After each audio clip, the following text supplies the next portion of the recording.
Okay, is it good now? I haven't live streamed it forever. I forgot how everything works. I tested this last week and earlier today. Okay, awesome. Yeah, it's been okay. Let me restart with where I was at. Where I said, okay, this is the first time I'm trying this setup. Hi Bev, thank you for being here. I really appreciate it. This is the first time I'm trying this setup. I'm using my phone as the main camera that you're seeing all my stuff on because my webcam is really bad, so it won't be good for products. So hopefully this setup works. Eventually I would like to get an overhead kind of thing, but I'm gonna try to see if this works. And yeah, I'm gonna work on the keychains.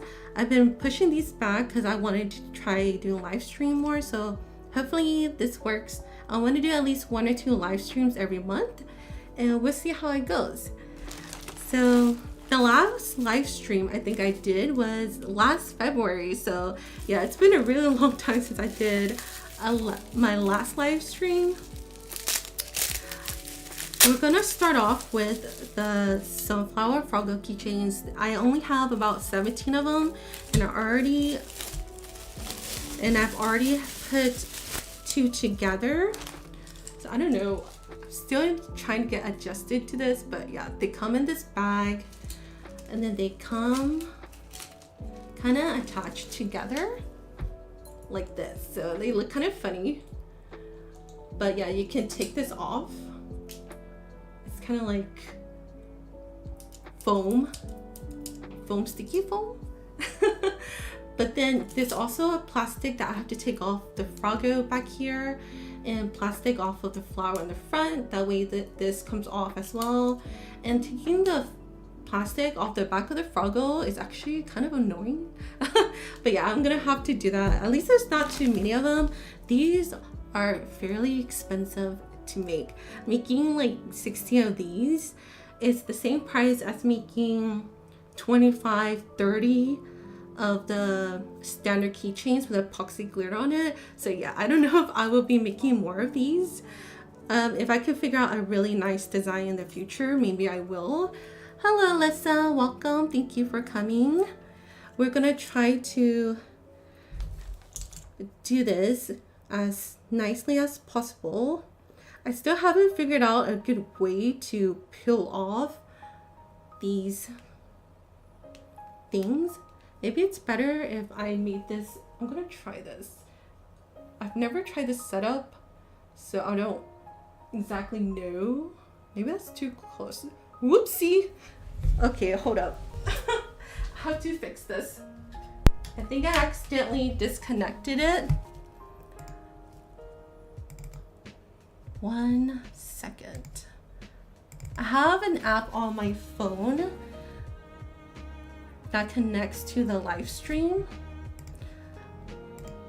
So I apologize for that. So I just need to fix it back up. So sorry about that. And then I can move this closer. Is that better?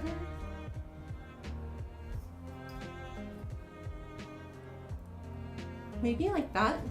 I think that will be better. So that's a little closer. Okay, so now use tweezers to get the film off. Okay, Miss Belle, thank you for coming by. Use tweezers. Is it really easy with tweezers? I've seen people suggest using like the back of push pens. but I'm scared to scratch my keychains, so that's why I don't do it, and I'm off the camera. This is kind of hard to do, like so usually I just do it like this. Okay, and eventually I get it. A sewing needle. I have sewing needles over here. If I reach over, I could probably get it. But yeah, the annoying thing about this is that there's still some of the plastic left over on this circle right here. But I guess that's the way it is, like you really won't see it. And then there's the plastic for this thing before I can assemble it. But usually it's not too bad. I've also seen someone take a lighter, and when you put the lighter up against the plastic edge, it'll curl it up. Let's see.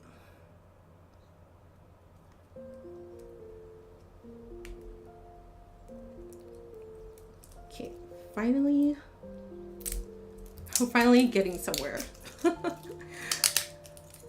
Okay, but this one comes off really nicely. It doesn't have any of the leftover plastic like the Froggle does.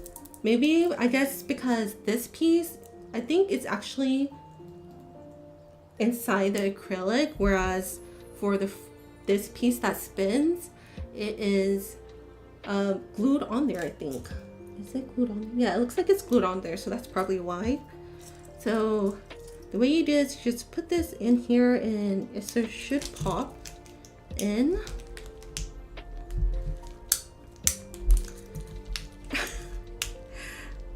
The first two I did was kind of hard, so hopefully this is okay. Oh, okay, there you go. So there, it popped. So there we go. Then oh, there you go. Now can you see it?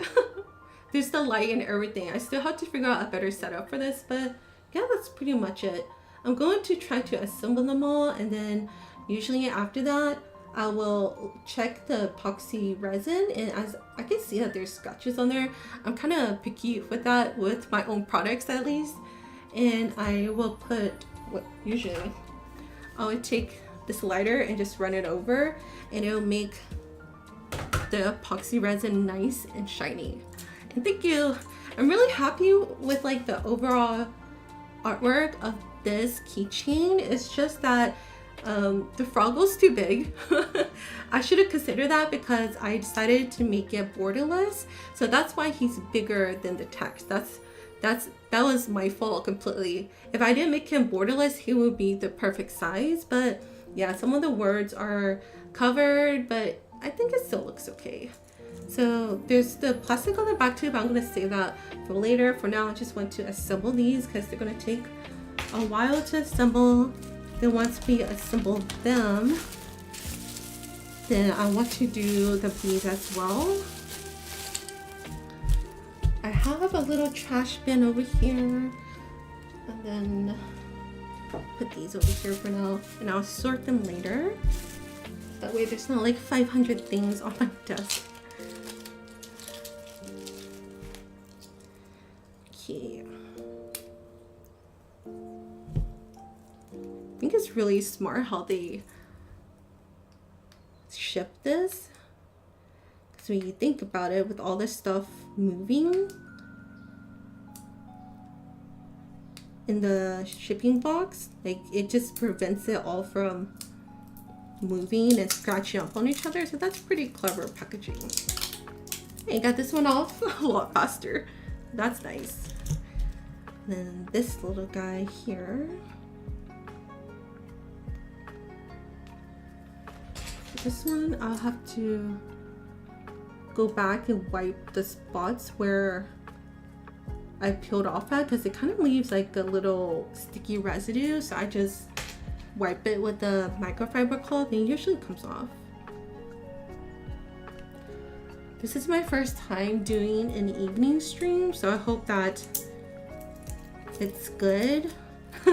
I've never done an evening stream before, so this is the first time doing it, and I thought it'd be good to test it. I asked on YouTube and Instagram what times people preferred, and it was basically half and half. That's so fun. You're making new products. Would you try making one like this again or something else? I would definitely love to make something like this again, but I think next time I need maybe a better idea. I think this idea wasn't too bad. It's just this is the first time I had to manually input the sizes myself, because usually when I make acrylic keychains, if you made it with Vogue Grace before, you can just submit the artwork, tell them the size, and they take care of all that for you. But for this specific product, and I think for standees as well, you have to know the measurement of everything if it has multiple pieces. So I think next time if I have like a better design, I would definitely do it again. It's a fun like little mechanic, and I think there's like so many possibilities that you can, so many different things you can do with this. One fun item that I've seen someone do on social media with this was, if you know the anime Jujutsu Kaisen, they made a Jujutsu Kaisen acrylic standee, and it had the character kind of like you could swing the person's arm, and they'll be like patting the other character's little booty. So like you just swing it to the left side and goes back and forth like this, and I thought that was very, very cute how that one was made. So I think next time if I figure out something else, I would definitely love to do it. Yeah, I think that was a really fun idea with that item. Do you plan on your new products and launch them all at the same time, or do you post them whenever each product is ready? I've never done a proper launch, and it feels a bit daunting. I usually try to do collections of items.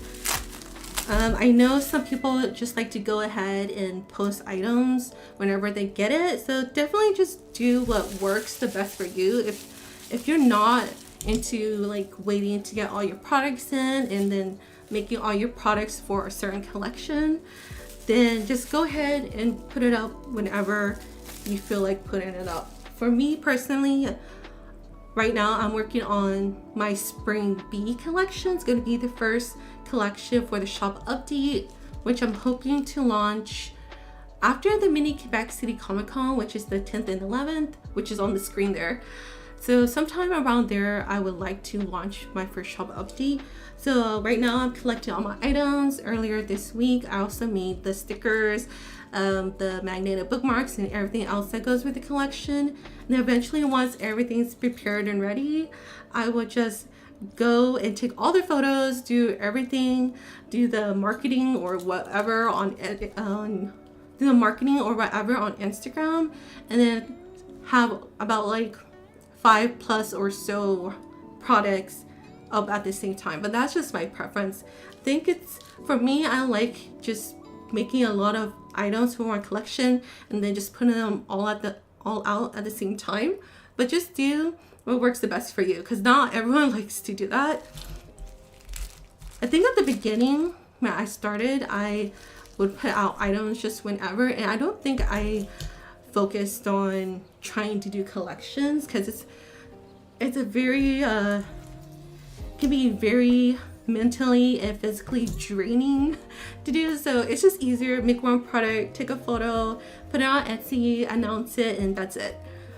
But do what works for you. If it's like, if the planning is too much, oh, this came off easy. I thought it was harder to take off. If the planning, like all that stuff is too much, just do what's easiest for you. Hello, Lemon. Thank you for coming. I hope that you guys like an evening stream. If evening streams are popular, I would do them more often. And if you were here earlier, I would like to try to do 1 or 2 streams a month. It just depends on what I'm doing. If I have nothing going on, I would probably just do one live stream, but I would definitely like to do more live streams this year. Live streams are really fun. mean, like, they're kind of a little nerve-wracking too, I'm not gonna lie, because it's not like filming for a YouTube video or a vlog, because then, like, if you mess up, you say something wrong or anything, you could just like edit it out, right? But for live streams, like, you can't do that. And like, usually when you're filming as well, no one's watching you. It's just you and yourself. But on live stream, it's however many people are watching you. Okay, this one didn't come off as nicely, but it's still okay. Still has, I should start. I bought these microfiber cloths, so I should actually try to take the sticky stuff off.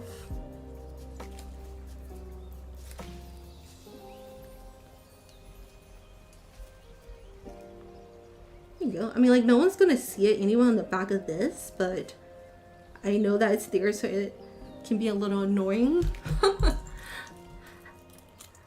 Hello, lying around sewing. Thank you for being here. It looks like the evening streams are popular. I also feel like most people are home around this time. But there's also time zone differences. So I think maybe for like, this is probably a better time for West Coast, people who live in the West Coast as well. So that looked okay. Okay. I'm gonna go back to the other two and make sure they look okay. Then pop this. This is not, it takes a little, well, not a little, a bit of effort.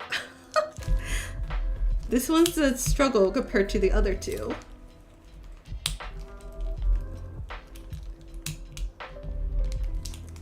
Oh boy. This one is not easy. Okay, gotta stand up.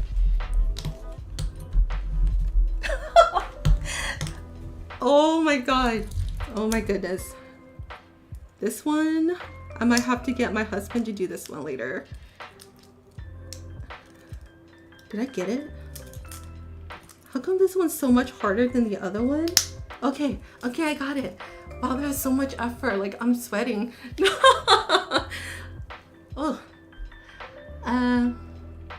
You're too chicken to do a live, Miss Bev. I would tell you that it is scary. It's a little scary, but I think the most scary thing about doing a live is that you have to be someone who has things to talk about, because it's so weird to do a live and then not have anything to talk about. That's the thing that scares me the most about doing a live. It's like, what if I start doing a live, I have nothing to talk about. I'm just like here minding my own business and everyone's watching me and I'm just doing things without saying anything.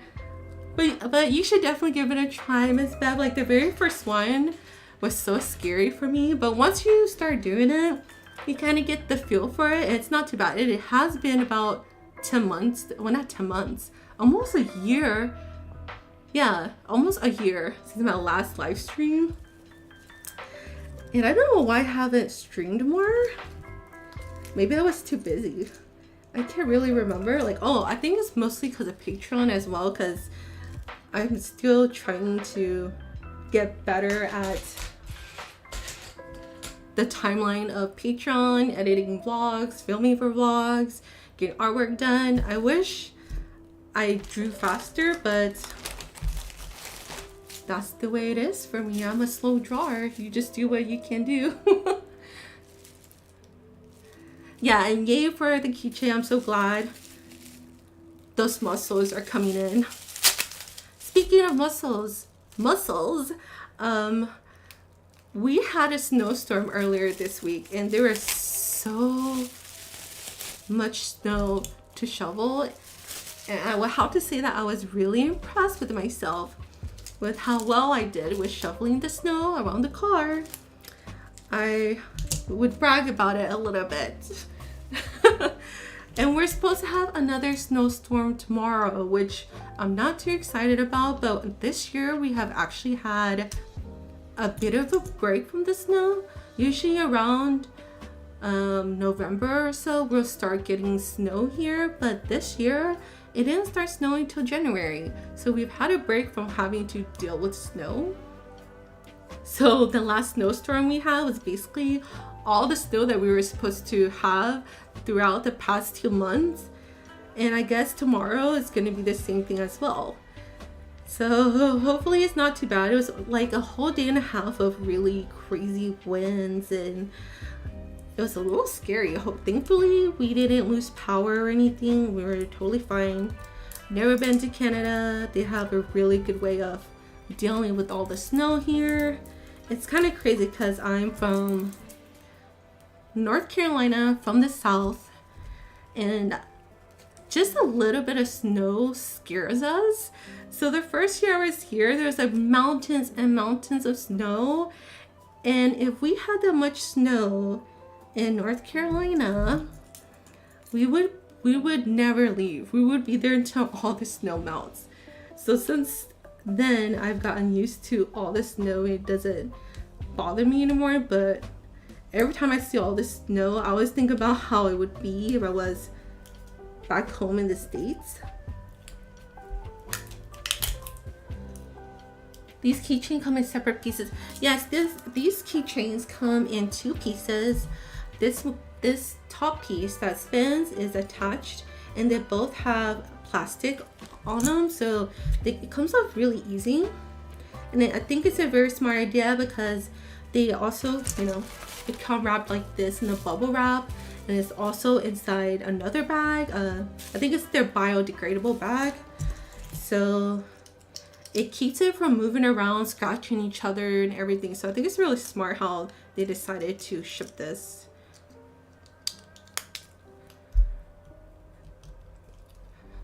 I like to do productivity sprints, so I'm silent for 50 minutes and then chat for 10.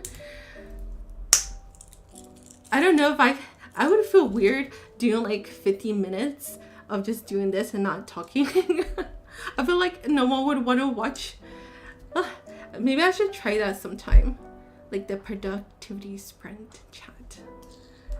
But this one was a lot easier than the other one to put on. Does he go upside down? Let's see. I have to figure out the angle of this. Like this, like this, like that. Yeah, they like to stay down. But I think it looks nice. It's just doesn't function completely how I would have liked it. Oftentimes I don't know what to talk about when I'm live. Honestly, when it comes to talking on lives, I have no clue how I even figure out what to talk about. It's like I think that I'm not gonna have anything to talk about, and then suddenly my mouth just starts moving and ideas and like all this stuff just starts coming to my head to talk about. It's like, hey, that's kind of nice. But it's definitely not easy. Sometimes I'm surprised that I can even do it myself. I think it's totally fine if there's quiet moments during live streams too. Okay, well that makes me feel better. So that way, if I don't know what to say, like I just can think about it. Yeah, and it does really help too when the chat is active. Like when I did my first live stream, it was, I don't remember how active my chat was during my first live stream, but I was so nervous. Somehow I managed to get through it though. And I felt a lot better after I did my first live stream. Okay, I wish this came off better. Oh, that part is glue. That's why that wouldn't come off. Okay, where's it's right here.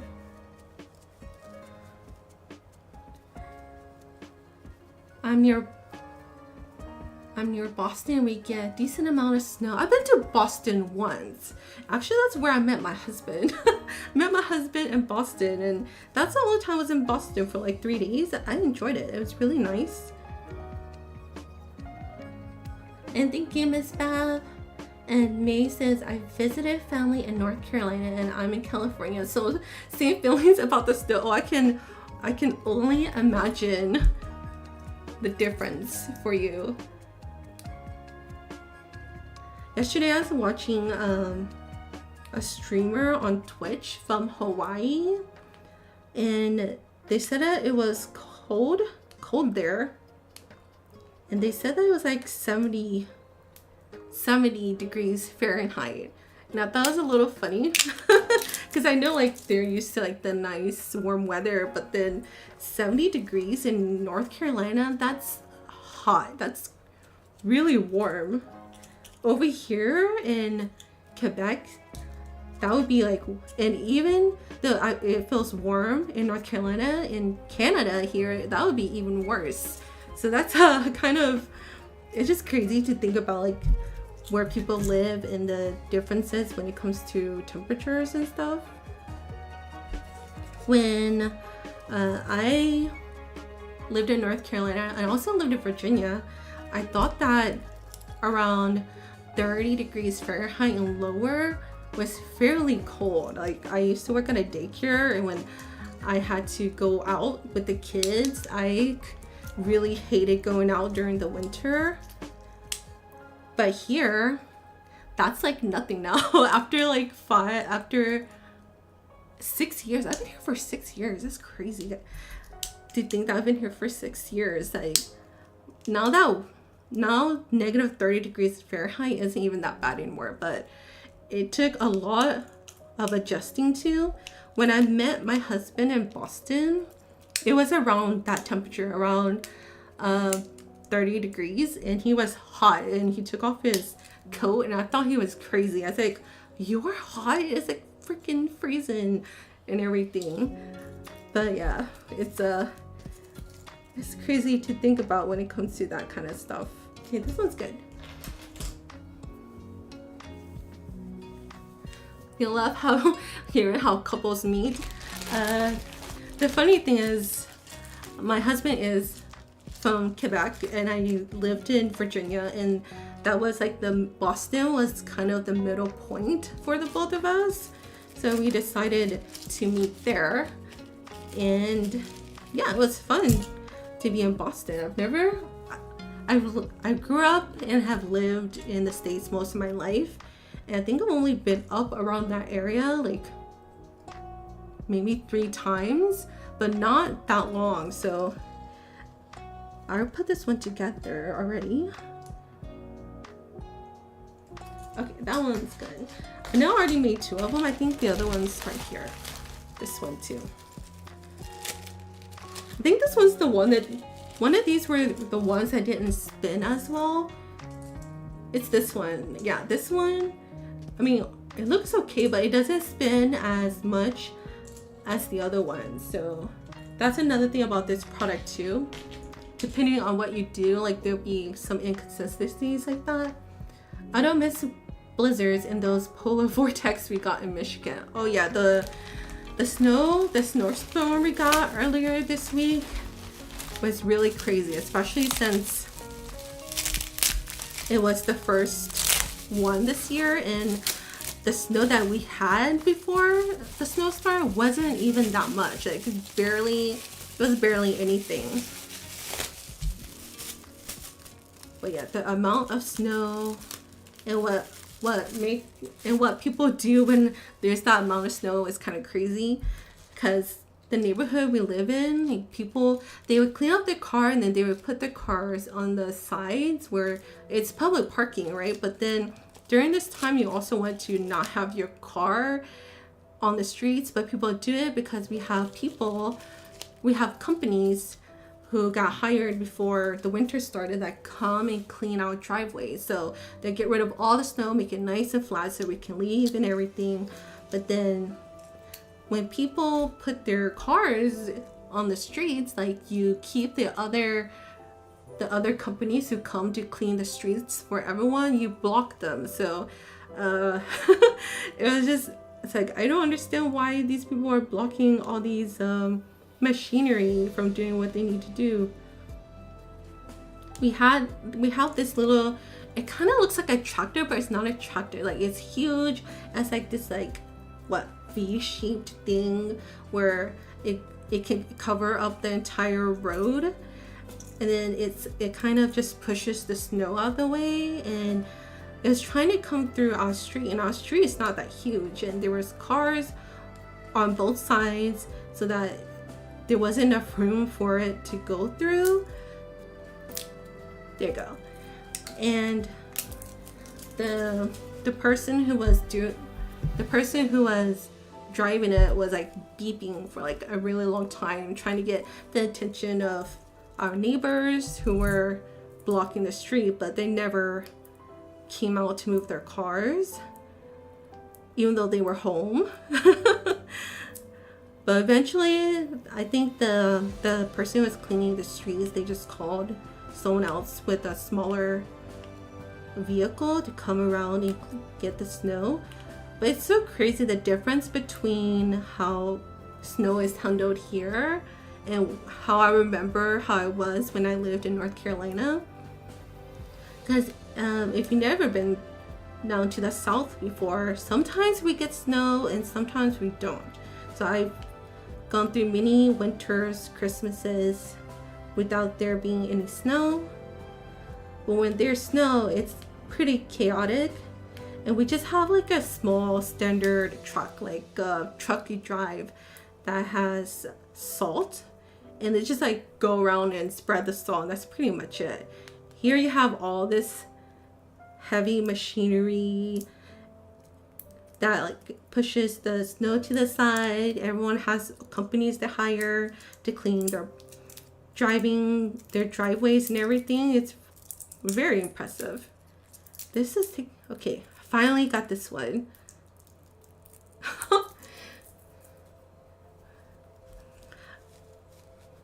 Yesterday I was trying to figure out how to set up the stream, and here I have like my pink bins like this pink bin right here, and I was like, oh, that's all I need. And then I started thinking, like, my trash can is blocked to where I have my camera, so I can't access my trash can.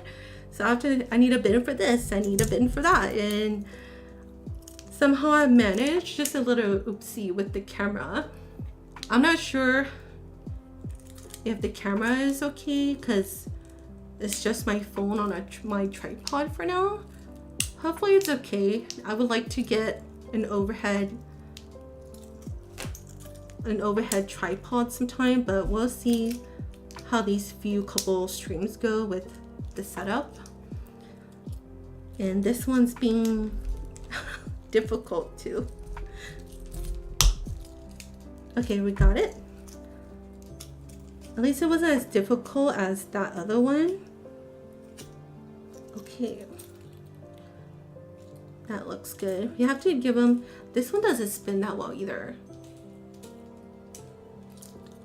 It's a little sad. I mean, it just works if you just want something to spin. But I think this is like the second one that's kind of like that.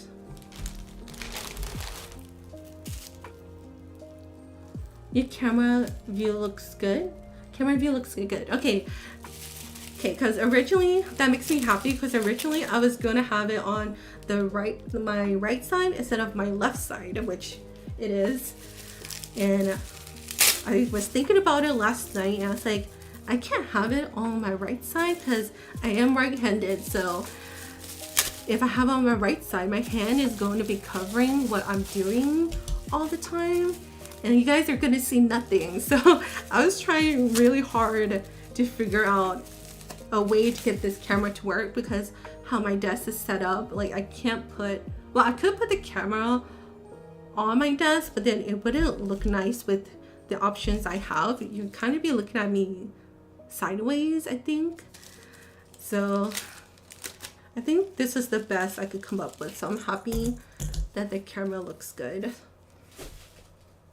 I got really lucky with trying to figure out this setup, because the last tripod I bought last year, the tripod I bought last year came with the phone attachment, and thankfully that phone attachment can screw into the tripod I use to film my vlogs and what I use for my camera. So I just popped that on there and figured out how to use my phone as a camera, and we were good. It made me really happy, because the last time I streamed, I was pressing badge buttons for NadashiCon, which was a 3-day anime convention here in Quebec City. And I was using my webcam as the main camera, and my webcam is not made for making products or doing products and stuff. So hopefully the phone is a little bit better. I would like to get a better camera one day, but right now that is just not in my budget. So we go with what we can do. Oh, the thing. I was wondering why it's making noise, and I accidentally spinned this thing while I was wiping it. I wonder if you can do something like grease the shiny parts to make them spin better. Possibly. I have to figure out how to do that, because would I grease it before I put the attachments on? I mean, I guess it wouldn't matter, because then you can't really see. I don't know. It possibly could make it better. So far, this is only, what, I think I have 17 keychains, so out of 17, 2 are like that so far.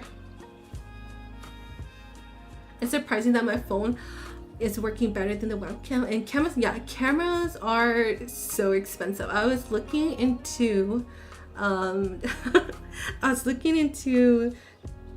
possibly getting a new camera eventually, because I do want to upgrade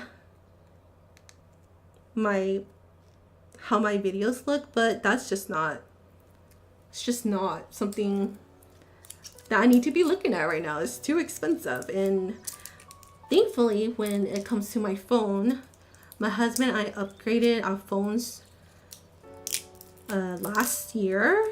So the phone I had previously was horrible with the camera, the colors were ugly and everything on it. But thankfully this phone is a little, well, actually much better than my last phone, so I can use it for this. So I thought it would be better for this, which I guess it seems like it's working better. Yeah, the webcam is really bad, because I think the webcam I have only has like one setting, and I don't think I could really adjust the setting for that. So we just use what we have. I've been also wanting to try to go live on Instagram, but I don't think that Android phones, I don't think, how do I want to say? I don't think Android phones are really clear or nice looking when you go live on Instagram. Because I think I tried to attempt to go live one time last year, or maybe in 2021, and when I watched the live stream, or the practice live stream on my husband's phone, like everything was blurry and it wasn't really nice looking, and apparently it looks better on iPhones than it does on Android. So I don't know if Instagram live streaming is something I will consider doing. This sticky stuff is like going everywhere on here. I guess I don't have to clean this part as much because people aren't really going to see it. Okay, that's good. Perfect. Okay, this I already took it off. Yeah. And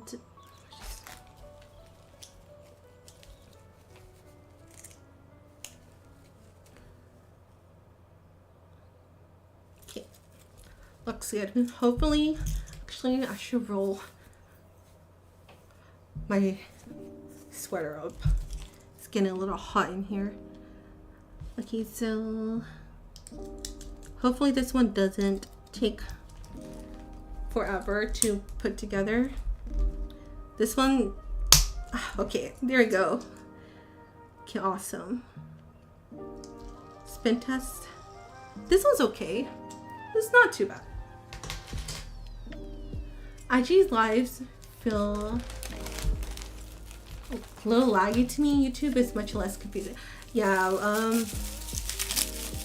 yeah, I was trying to figure out the only thing about Instagram Live is that you only need your phone, whereas if you're gonna do it on YouTube or even Twitch, like there's so many things you have to figure out just to live stream on those platforms.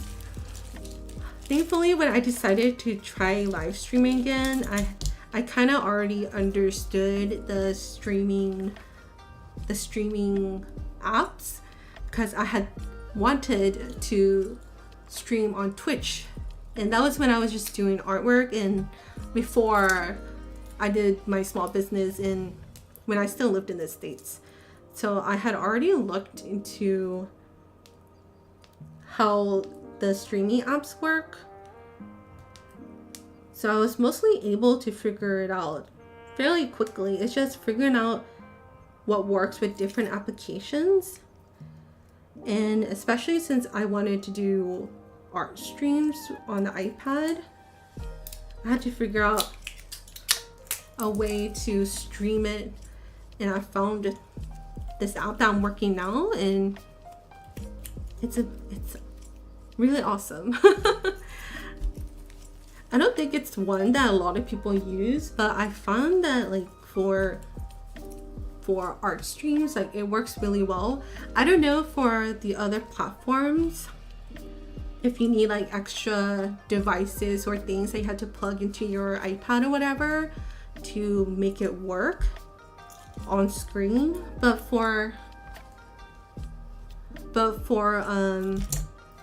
doing this kind of live stream and for rendering artwork and doing artwork on the iPad, I just have to scan a QR code and it goes immediately onto the app, and it was really easy. So I was really surprised, because I think I've watched some people before who do their artwork and they say like they needed like a cable or something to get their iPad screen to work with their app. So I was really surprised how easy this one was.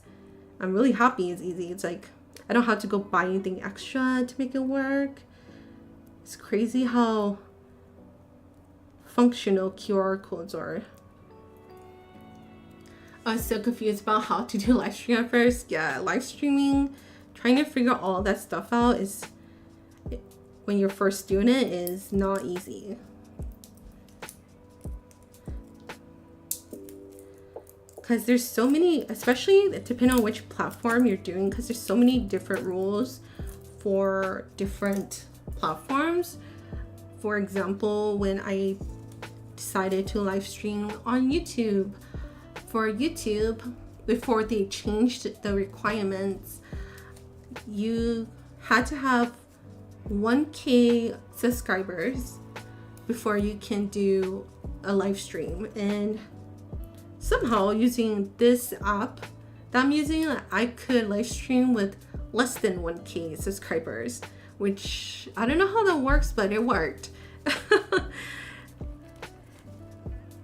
But now YouTube has changed it, where I think if you get 500 subs, you can live stream. So that's very nice of them to drop their requirements, because I think live streams can really help with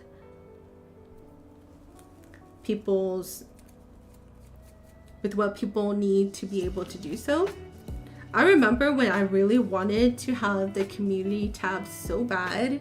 I wanted to like be able to announce things on YouTube and everything, and I think you had to have 1K subs for that too, to have the community tab where you can ask things for your community, do polls and everything. But then I think before I hit 1K, they dropped the requirements. So I was able to start using that, which is really, really nice. This part looks okay. Okay. This one seems like it's gonna be difficult too.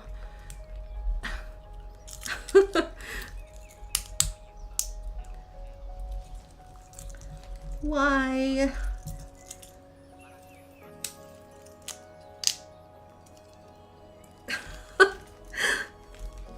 Oh boy. Okay, okay. Okay, we're good, we're good, we're good. We did it, we did it. This one doesn't spin as well either. That's a little sad. Yeah, he doesn't spin that well. Or as long as the others. He still spins. Let's see. This one? Like this one spins really well. And then this one, he needs a little bit more effort. It's okay. It's okay. Everyone's different. It's okay if you're different. We love them all the same. How many more? I feel like I have so many for just having like 17 in total. Like I feel like I've been doing this for forever and it's only been like 48 minutes. Hi Lori, thank you for coming. I wonder smacking it with one of those jewelry with a jewelry hammer. I would do it. However, I'm scared that it would break the epoxy resin. If I didn't have epoxy resin on these, I would probably do that. Thankfully, it's only been a few that have given me trouble. I think that's the second one that has given me trouble. So how many do we have left? 1, 2, 3, 4, 5, 6, 7, 7. I've only done 10.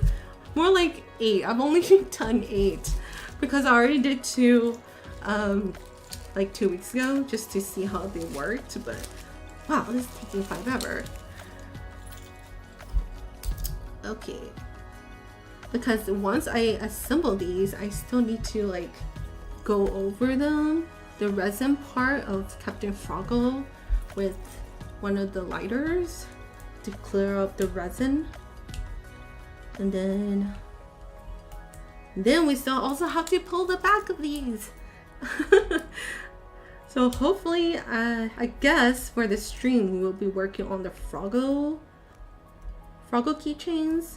Because I was thinking maybe I would be streaming for an hour to an hour and a half, maybe an hour and a half. We'll see. I might stream longer. It just depends how it's going. Are your fingers hurting by now? Honestly, my fingers are fine right now, which I'm kind of surprised about because this week I also started doing more needle punching. So if you've done needle punching, if you've seen people do it before, you know how much work that could be. But yeah, right now actually I'm doing pretty well considering how my week has gone. Okay, this week has been kind of special. The week started off pretty good. Like I was on a high when this week started. Like I was ready to do anything I had to do to start stuff for the small business, for Etsy, for the Comic-Con, whatever, the Spring Bee collection. And then like it just kind of went down from there. But you guys will see that in the next studio vlog. It's so much stuff. But yeah, actually my fingers are fine. Yes, I started doing needle punching. That was one of the things I wanted to do when I decided to take December off for Patreon. Then I kind of forgot that December is actually pretty busy when it comes to life, you know, going to go see all these people and going to all these parties and everything. So ended up not having the time to do that. So I did a needle punching project. Do you guys want to see what I did for needle punching? Let me show you guys. I did 2 things so far.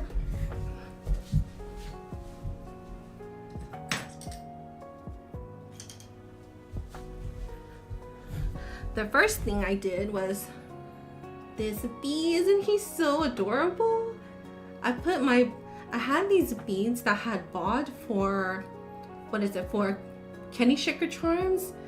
And then I decided, because I'm not making candy shaker charms anymore, that'd be really cute to decorate my little bee with it. And I think he looks really cute. He has a little wall art, so you can hang him on the wall. And his little wing here is made with felt. And then I also made this little black rabbit keychain. This one, I made it harder for myself because I decided to glue the back before I attached all the beads. Because for this one, after I finished doing the needle punching, I went ahead and sewed the beads on, and that was before. And okay, hold on. Let me repeat what I was gonna say. After I needle punched everything, I sewed the beads on, and then I glued it. So that was a lot easier than what I did with this one. And this is just a little black bee keychain. I think they're super cute. Needle punching is really fun.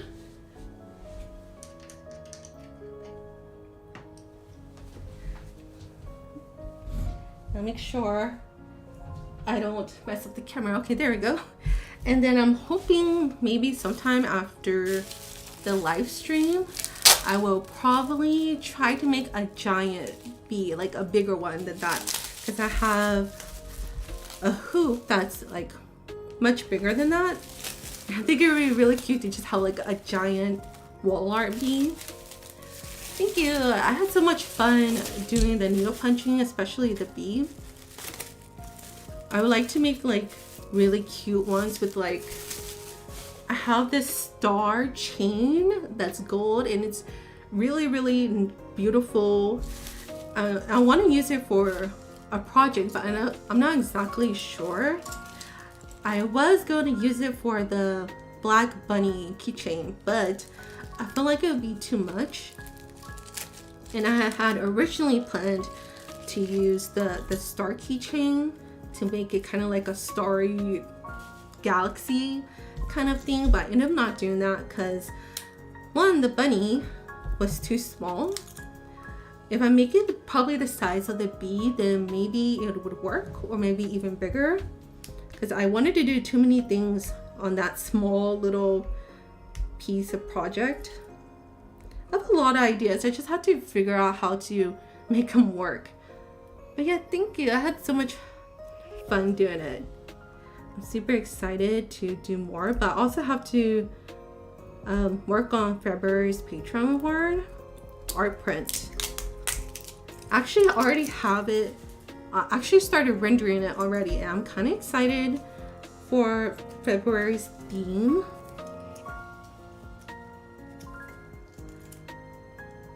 Okay, that looks good. Oh, I was like, where's the Froggo? He was on here. I thought I lost him. I was like, how did I lose my Froggo? He was just here. Okay, so we just take this off.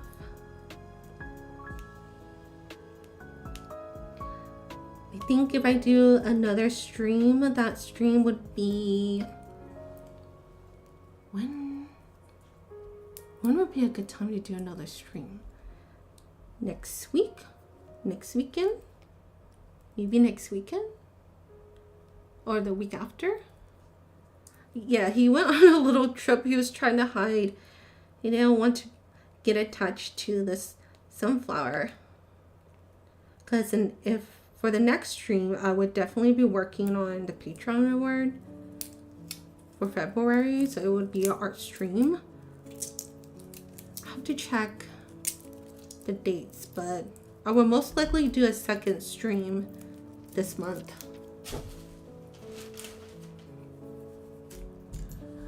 I've been so hesitant to get into needle punching. Now I feel inspired to try. It's so fun. Like I'm someone who has tried to do 10,000 different things. I wanted to sew. I wanted to make I wanted to make like little fun characters out of felt.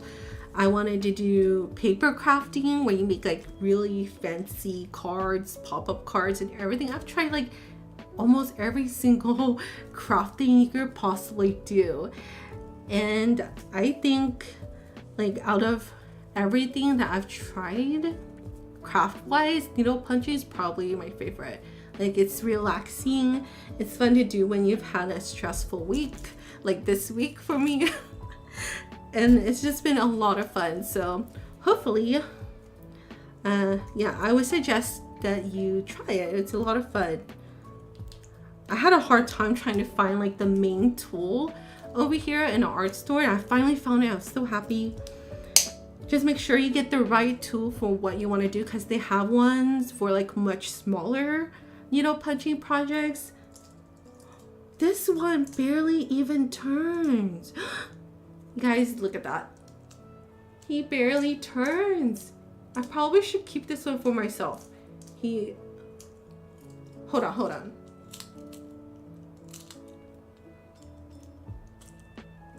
He barely turns, but he doesn't go upside down. That's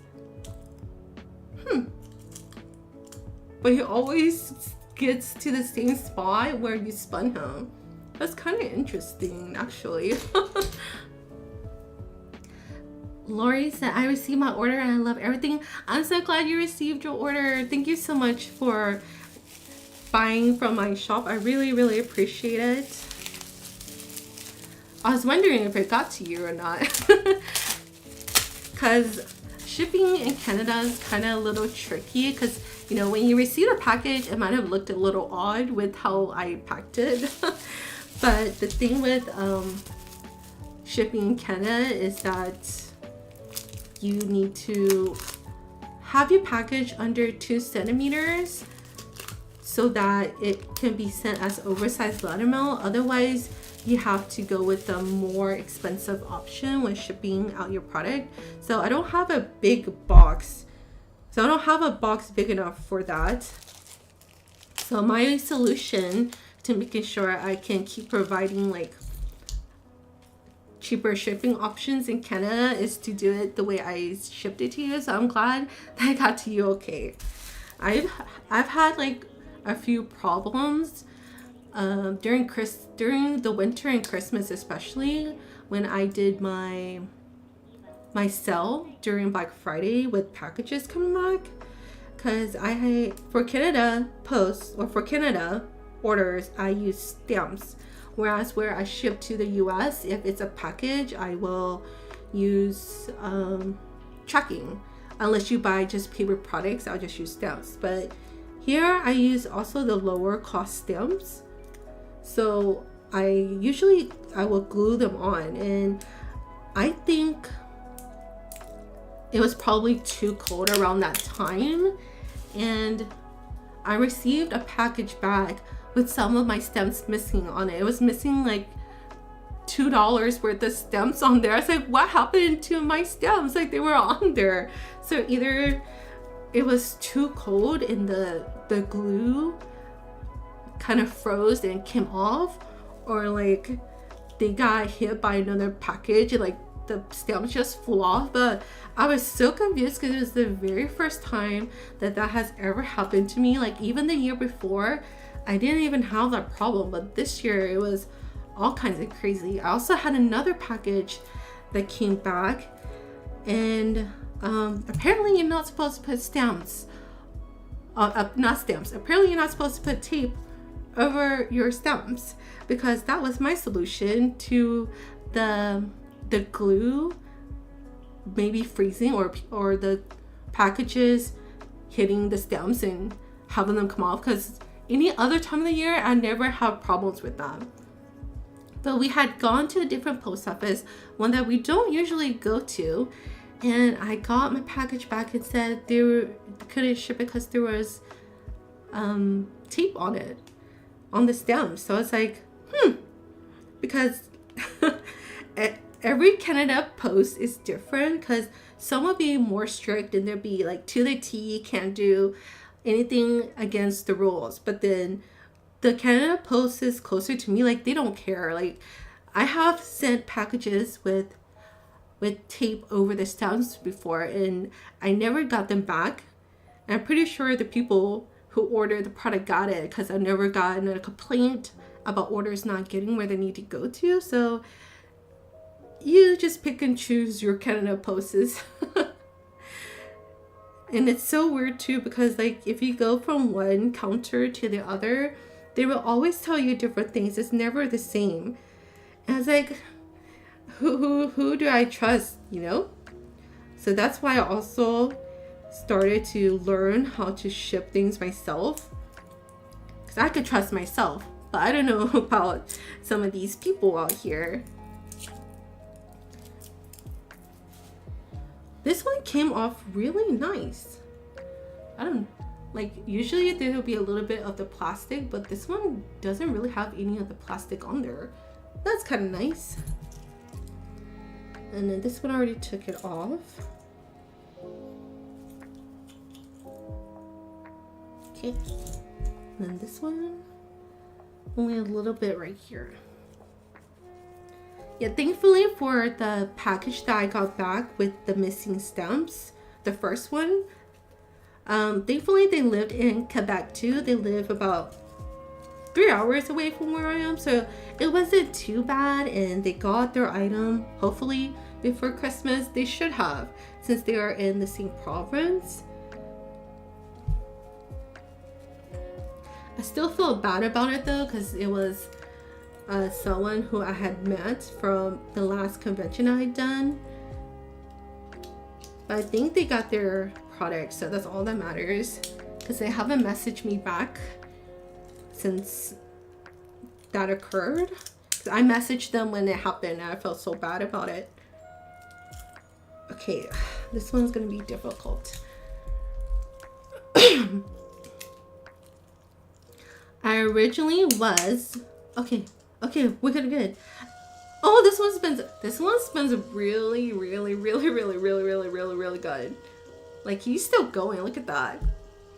Like, I barely spun him and he's this one's crazy. This one's probably the best spinner out of all the other ones. Yeah, this one's super spinny, and it's still not stopping. Maybe it'll eventually stop. But yeah, this one's probably the best spinner out of all of them. It's pretty exciting. I'm glad that one turned out pretty well. That was kind of fun.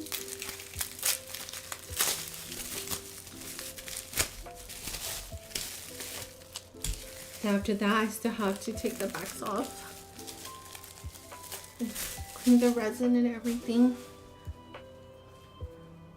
Yeah, where's it gonna land?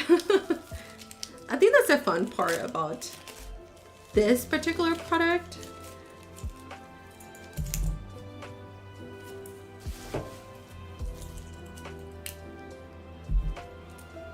Oh, that's a cool design with the spinner. Oh, thank you so much, Pre-Tier. I thought it was a pretty neat design. So it's just a little bit of things there, like I decided that the Froggle would be borderless, so he's a little too big and some of the words disappear, or some of the letters disappear behind him, but other than that, I don't think it's too bad. So hopefully I am going to sell this for a little bit of a discount, not too much of a discount because these are very expensive to make, but they will be discounted from what I was planning to sell them for. So hopefully I can get a few of them sold. I will be introducing these at the Mini Quebec City Comiccon. That will be happening next month. And then after that, they'll be up in the Etsy shop for the Spring Bee collection, my first shop update of the year.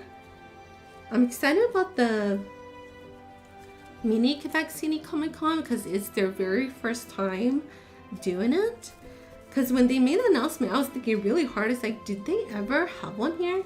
Because I know they have one in Montreal, but I couldn't remember for the life of me if they had one in Quebec. But apparently, this will be their first year doing it, and I was able to get a spot, and I was really happy about it because most of the people that I've talked to who had a spot for this had signed up for it from the last main Comic Con, which was in October, right? I think it was in October. So they've had a table since October, and I didn't think about, and then they didn't announce it till recently, and I was able to snag a table, thankfully. So I will have an Artist Alley vlog for that, which I'm really excited about, because I didn't think I would have one until maybe August. I'm not planning to do as many conventions this year because I'm still deciding to stay in the province of Quebec. And I feel like there's not as many cons here, because most of the cons are either like not happening anymore, like they just totally got rid of it, or there's like a few things going on within all the other people's, within like the group that runs the things. So there's like, I already know there's 2 conventions that won't be happening that usually would happen. Pin, a trick I learned for the cover on pins is to use a pin tool. It helps you get a lift. A pin tool. I would have to look that up, because I would definitely love an easier way to get these off. Thankfully my fingers are okay and it's not that much of a hassle right now, but it would be really nice to get these off faster. So I will pin tool. I'll have to look that up after the stream. Hopefully this one goes on easy.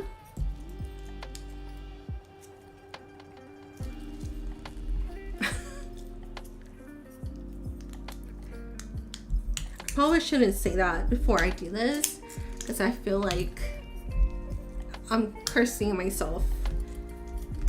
Okay, there we go. This one's okay. Not as good as the one before.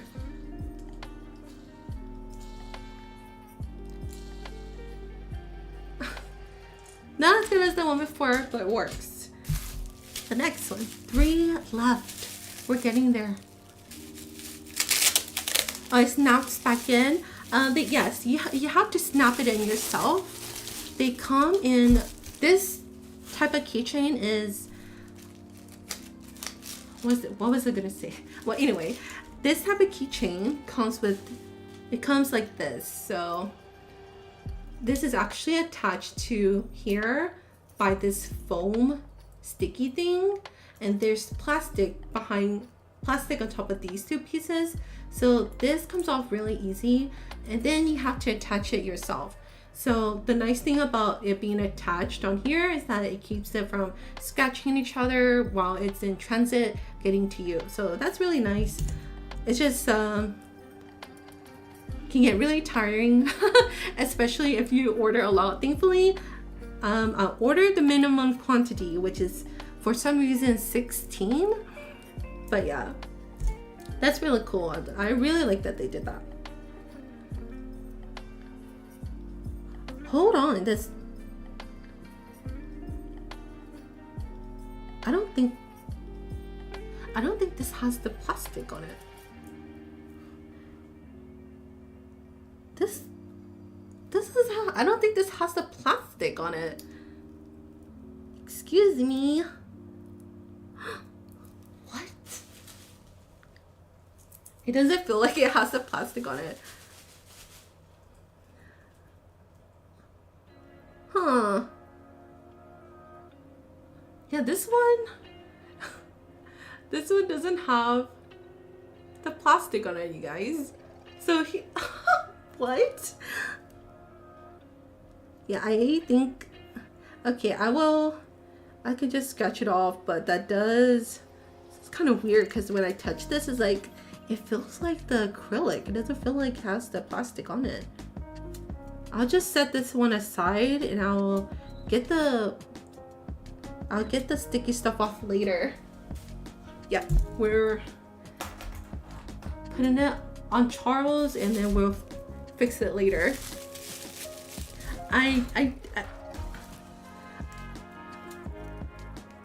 No, it's not on there. Yeah, because I can feel the acrylic and it's not. It is not on there. That's, well, then maybe it could have accidentally came off when they were putting it together, but it's okay. You can get it off really easy. I'll just be careful. Like the way that I usually get sticky stuff off, even off my scissors and whatever, is you take a little bit of lighter fluid. Be careful. You just take a little bit of lighter fluid on a piece of paper and you just gently wipe at it and it comes off. So that's what I'm gonna do with that.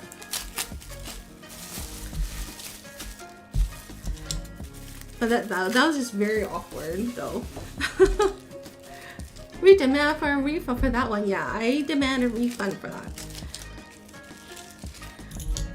But it just felt really weird because when you're expecting that piece to be there and it's not there and you're like, what is going on?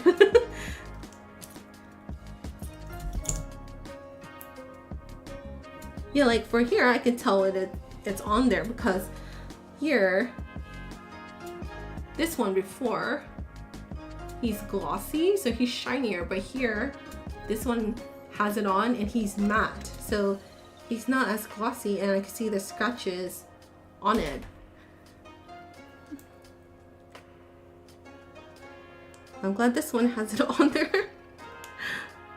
Yeah, because this one, see, it came off really easy. Yeah, the difference is kind of crazy, right? I'm glad my phone can show you that, because if I was using the webcam, you would definitely not see that. So I'm glad that my phone is an option when it comes to this stuff. What is this? Oh, yeah. Here's some of this stuff. Okay.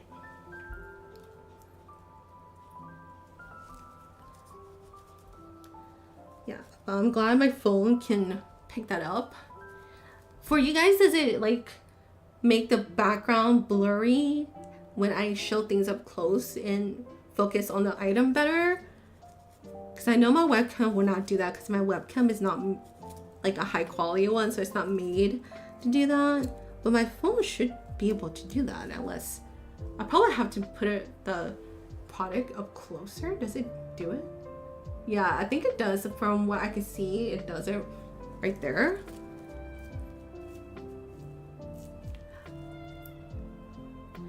I still have to get used to the setup. I'm just used to mostly live streaming the artwork. Ooh, ooh, he was jumping away. Yeah, it blurs. Okay, that's awesome. I'm glad that it does that. So having the phone is definitely a really good option. I'm so glad we upgraded our phone. You don't even know. When I used to take photos with the old phone I had, it for some reason looked kind of weird, and the colors of everything, like the videos and the photos, will look like the CMYK print that hasn't been edited to look brighter. So it looked really, really weird, and I was not happy with it. So I was really happy when we upgraded. This phone is a lot better than my last one. So I'm glad that it can capture all that. It's like, no, everything's pretty good. No issues, good focus. That's awesome. Yes, it blurs back. Bye Froggle. Yeah, the Froggle really didn't want to be here, and yeah, it does. Okay, that's awesome. So the phone is definitely a good option for like these types of live streams. You're using the PC with your phone. Yes, I'm using my phone as the main camera, and then I'm using my PC for the live stream app and for YouTube and everything. So it's really nice. For the most part, it's a fairly simple setup. But I'm glad that it's an easy setup that doesn't require like me to do all these super upgrades. Like if I was gonna do video games, streaming video games is a whole different thing. But for doing art and for just preparing products like this, it works perfectly. I'm just glad the phone works really well. I was kind of nervous about using my phone. Hopefully my phone doesn't die. It was at 100%. I do have it plugged up to charge, but again, this is the first time I'm using this setup, so we'll see. So if the stream suddenly just dies out of nowhere, then I apologize. I'll eventually get used to this.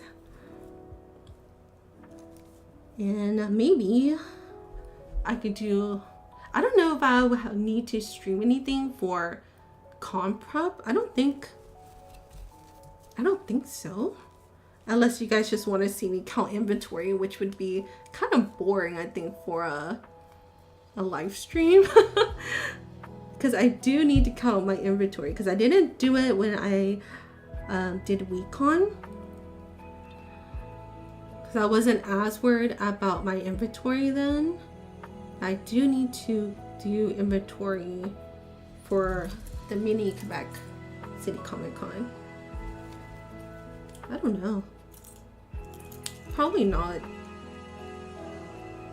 Okay, so this looks good, and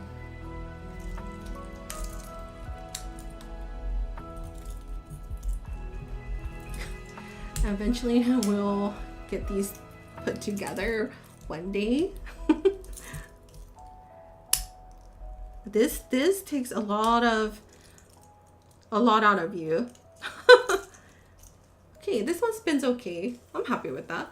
Oh, it spins pretty good too. Not as good as the other one, but it still spins pretty good. Yeah, that's not bad. The last one. I'm so excited to finally have these put together. You guys don't even know. Like, there's only 17 keychains. Imagine if there was like if I needed to buy like 200. I would have to get my mother-in-law to come here. I would have to beg my husband to help. I wouldn't have to beg him, but then like I don't like to bother my husband when like he has his free time, then I have my free time. But I cannot imagine like putting even 50 of these together. That's crazy. Thank you, Lemon. I'm so excited that it's the last one. You don't even know. Oh man, these take a lot out of you.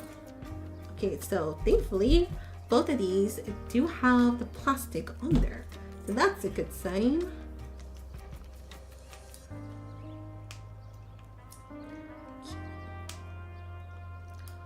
For the stream, is the music okay? The music is something I also worry about, because like I'm not sure if it's too high or too low. And is my voice okay? Because my microphone is kind of off to the side. It's beside my webcam, but off to the side a bit. Okay, so the music is chill, so I guess it's also not too loud either, because I've been trying to mess with that a little bit more. I've been thinking the music is so relaxed. Okay, awesome. The music, thankfully, one of the things that I started doing when it came to music for my vlogs as well was, instead of, I used to use Hello Thematic, and Hello Thematic is a way for you to get music for free. So that was a good way to get music that you can use, as long as you also credit the person who makes the music.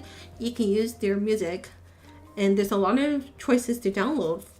And I did that for a couple years, and then recently this year, instead of using Hello Thematic, I started YouTubing like my kind of music. I like listening to lo-fi music. I think lo-fi music is really relaxing, really nice, really chill and everything.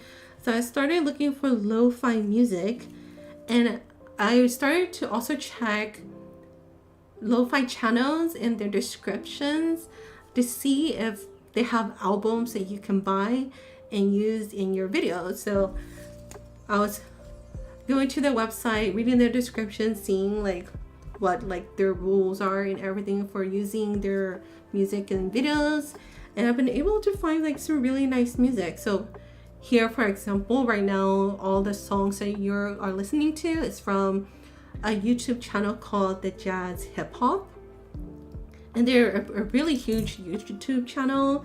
And during Black Friday, Thanksgiving-ish, the end of November, they had a sale where you can buy all their albums for £15. So I don't remember how much that was in Canadian dollars, But I was like, wow, that's a great deal because that's like over 40 plus albums. So you can download however many of their albums that you wanted for $15. So I ended up buying all their albums, and then out of the 40 albums though, you can only use about 30 plus, which is still a really good amount because some of the other albums aren't like their own that they created by themselves. So they had like a list of albums that, oh, these are all the albums and the music from these albums you can use for your vlogs. So I just made a separate folder with all the music. Oh, these are the albums I can use for vlogs, these are the ones I can't. And it's been like really nice. There's a whole lot of music that I can choose from. So I think it's been like a lot more fun to just go on YouTube and support other YouTubers who are doing like this music stuff. It's really, really nice. So if you have like a little bit extra funds to be able to do that, I suggest trying to do that. Otherwise, there's like the YouTube library that has some free music, Hello Thematic, and then there's other places that you can pay a subscription for. But usually I don't take that long to search for music when, like, even when Hello Thematic, like I was a little lazy with searching for music. So Miss Bev, there's actually a link at there should be a link at the bottom of my description. I think I put it in the description. So you scroll to the bottom, there's a link to their YouTube channel, and then they should have a link to their website, and then you can go there and buy whatever albums you want. But then I don't know if they have the deal anymore where you could pay £15 for however many albums you want. But also make sure you also have to email them after, because then they have to whitelist your channel. So if you don't know what whitelisting means, it means that their channel or their company is allowing you to use their music so you don't get copyrighted. So I have been able to use their music after doing that, and they say it takes about 48 hours after they whitelisted your channel to be able to use the music. And it's been really nice. Like I have so many options. Like there's some albums with music that I'll probably never use, but it's been really nice to have like all these options with my kind of music that I actually like. So I think searching it, finding what you like, seeing if they have a way for you to buy it, like it's a one-time payment for £15, is definitely worth it.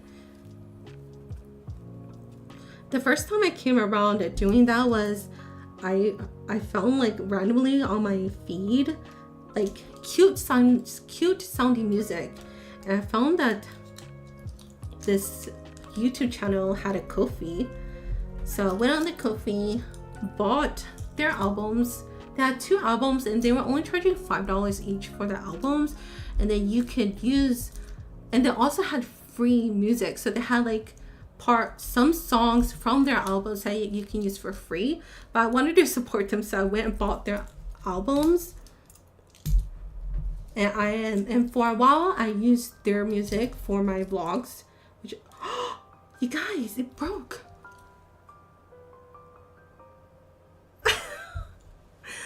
It broke. What? I thought this was inside of the acrylic, but apparently not. So, I will have to see if I can glue this on there. What?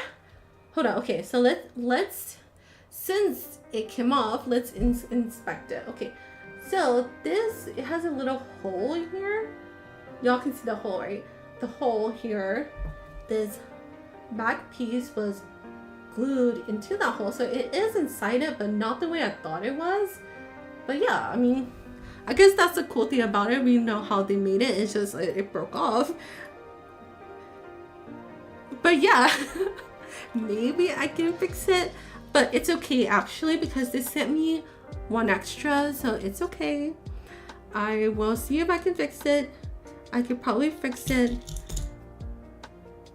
I just want to, I don't know what I want to do. That kind of surprised me a little bit. I'm trying to see if I can fit, if I can push this in. I probably shouldn't though, because it's kind of sticky. Yeah, that is gonna go with the other one, and I will try to figure out if I can fix that later. So yeah, so much for the last one. At least that was the last one. So now with the other 16 that I have, I'm going to, this is not necessary, but I just do it. It just makes me feel better. I know that not everyone does this, but I would check the resin on the piece that has the resin on it to see if there's like scratches, dents, or dips in the resin. If there is, I'll just run this lighter here on it, and it clears it all up, makes it shiny and nice. Yeah, the music tip, yeah, that's what I have started doing. Like, I love supporting other people. It made me feel a lot better to be able to pay people for their music. And yeah, definitely just go find what kind of music you like, see if they have a way for you to purchase it. Also, just make sure you read everything about making sure that you can use it without getting copyrighted, because for the Jazz Hop Café music, I downloaded it without first reading all the information. I read it, but I was a little confused about it, but then I reread it again, and then I sent the email, and then it was fine. So just make sure that you read, like, you look for everything to make sure that you are able to use that music. It's very, very important. You don't want to get copyrighted. Okay, so this has some scratches.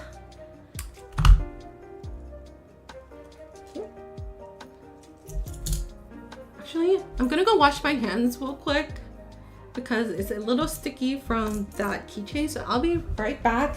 I'll try not to run into the camera. I'll be right back. I just need to wash my hands real quick.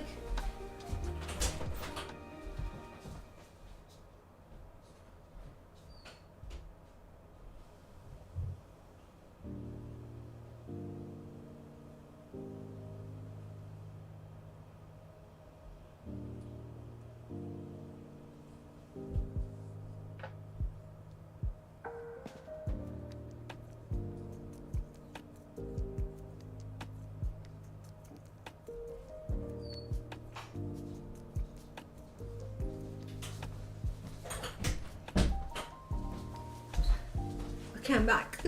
My hand feels a lot better. Okay, so now, okay, this, where's my, there you go. I'm gonna wipe it. I know this is probably like too extra of a step. Oh, thank you for the welcome back. This is probably extra. I know like not everyone does this, like check the resin and everything, but it just makes me feel a little better about it. Also, I've been able to fix, like, sometimes when they put the resin on, it doesn't cover the whole thing, and sometimes I'm able to fix that flaw very easily just by doing this. So that's why I take the time to do this, even though it takes a while to do sometimes.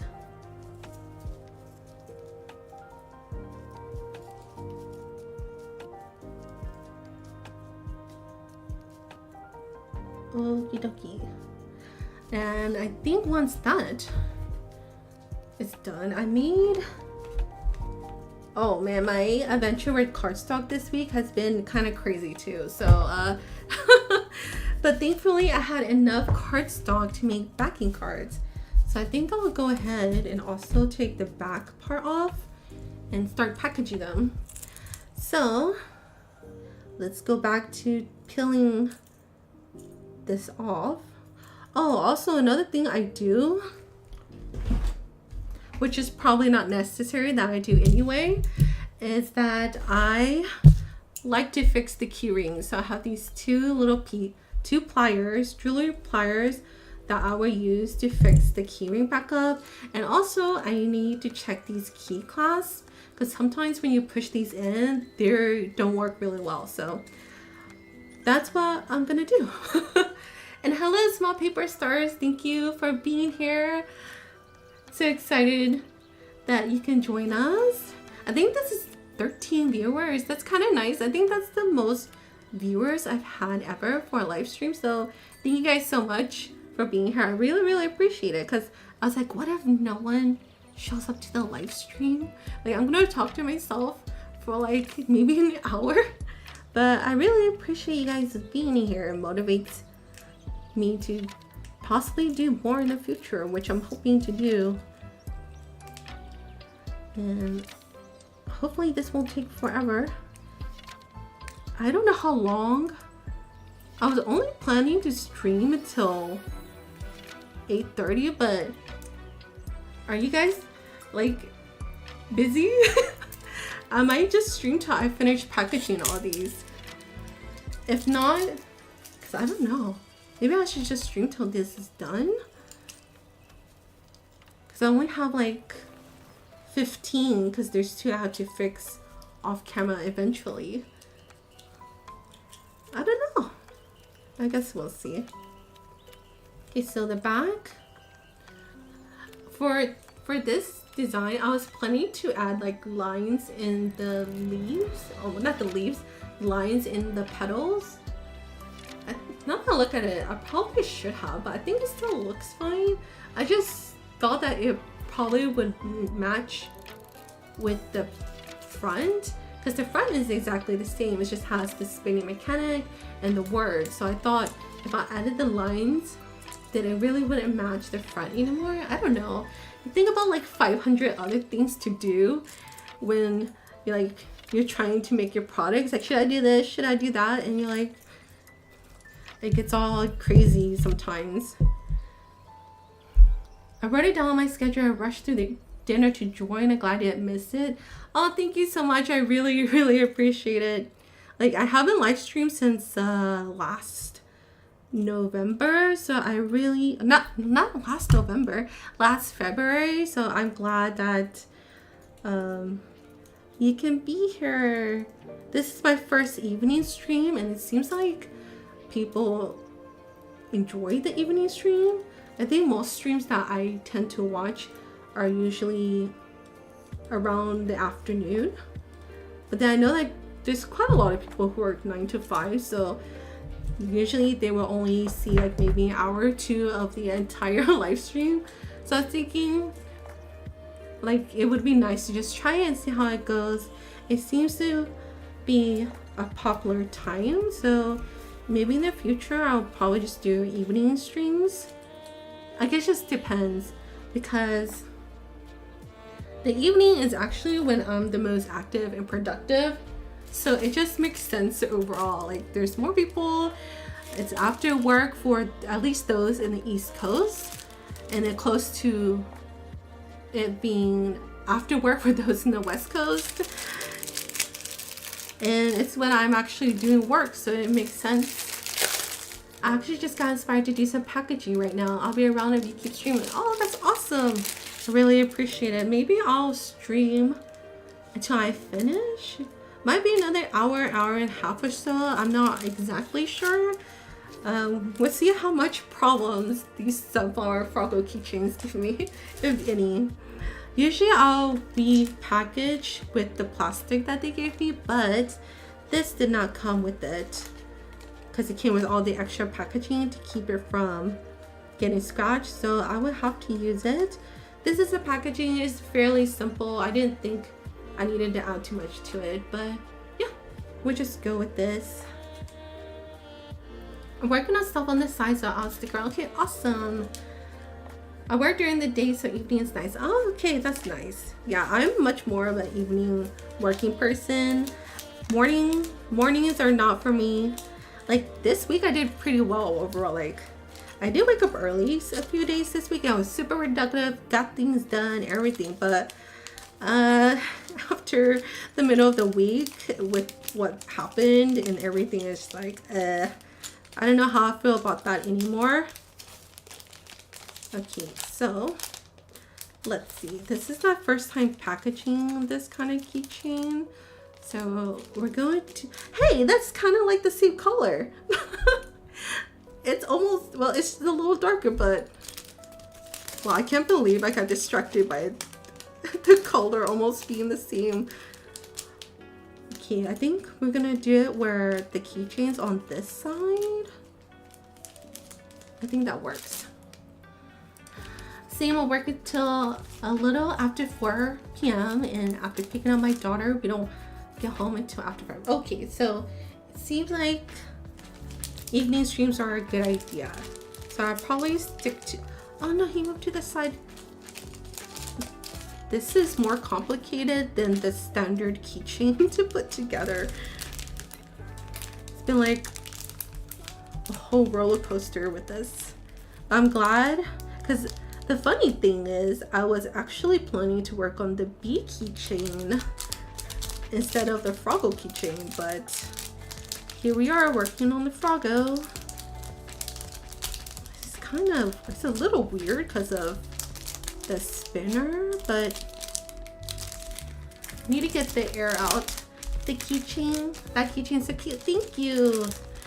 I was really excited with the idea of this keychain.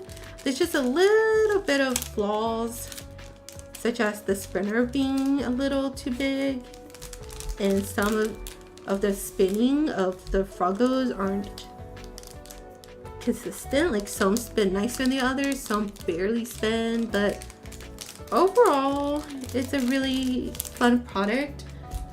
If I make it again in the future, I hope that, you know, I have a really neat idea to have a reason to really make it, because I said this earlier, but this keychain is kind of expensive to make. So for 16 of these, I can make about double of the other keychains that don't have the spinning mechanic. So thankfully though, I did have a coupon, so I was able to bring the price of these down so that I can offer it at the price that I'm going to be offering it at. But yeah, these are fairly expensive. I did want to make it a spinning acrylic stand, a washi tape stand, but I think in the end, I think I kind of like that it became a keychain instead.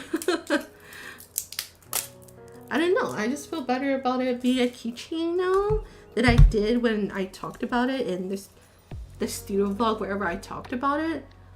What was it, like 2-3 studio vlogs ago? Like I was like, no, I don't want another keychain, I want an acrylic washi tape stand. But yeah, I'm actually happy about this keychain now. Like I think is this the one that spins really nice? It might be. The ones that spin really nice, like it's really satisfying. Okay, now we just need to clean the bottom here.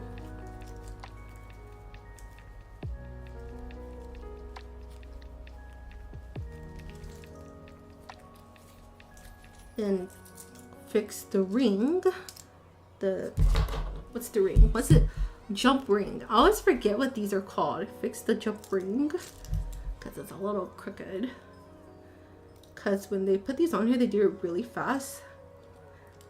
So sometimes they're not on there really nice. Then we're gonna check this, and it works really good.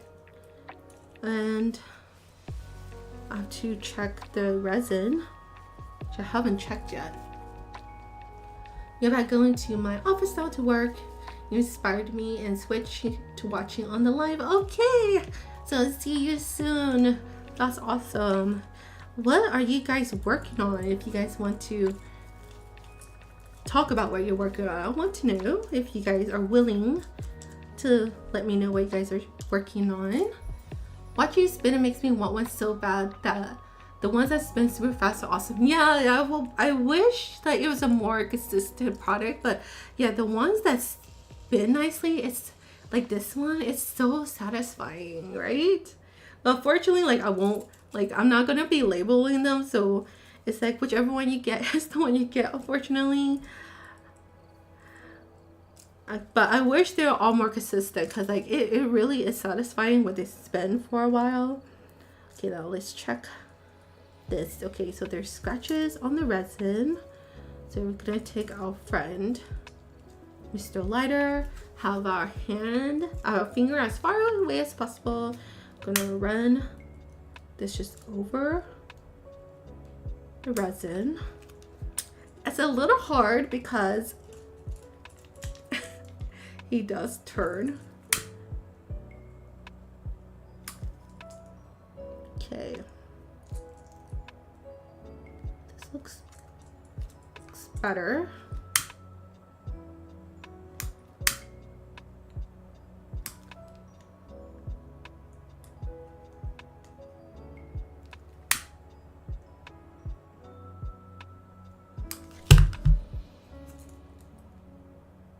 Okay. And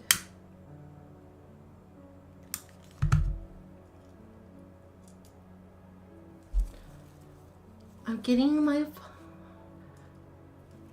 currently, hi Cynthia, currently fiddling around with the glaze software that people, what is the glaze software? Is that like a drawing software? Currently looking at needle puncher tools. Needle puncher is really fun. I really enjoy it. They have like so many different tools, and they also have tools that have various different lengths that you can punch the yarn with. So like there's different numbers on the side, so you can make certain punches longer than others. So those are fun to mess with. But I just have a standard one that does one kind of length. But yeah, those are fun. I'm getting my files ready to order my tote bag design of a white whale with gold constellations around him. We'll be going with, ooh, I love whales. Whales are my favorite animal in the whole world. And tote bags, I want to do tote bags, but there's kind of out of my budget right now. Maybe eventually one day I would definitely love to do tote bags. Another thing I would like to do is like maybe sublimation and make my own tote bags, but again, that is still out of my price range. So eventually I would definitely love to do that. Working on a new video. Oh, awesome. New video. Tomorrow I will be working on my studio vlog for Monday, and this vlog has a lot of clips compared to the last studio vlog, so I'm expecting it to be a pretty long vlog. It just depends on how I edit it, I think, because I did do a lot this week. We're super productive, so should be a decent vlog, but I'm not gonna promise anything. I have gotten a lot better with editing vlogs. When I first started editing vlogs, it would, is there a scratch on here? When I first started editing vlogs, it would take me like 3 days to edit a vlog, but I have gotten it down, it seems, to like a day and a half. That's still kind of long, isn't it? A day and a half?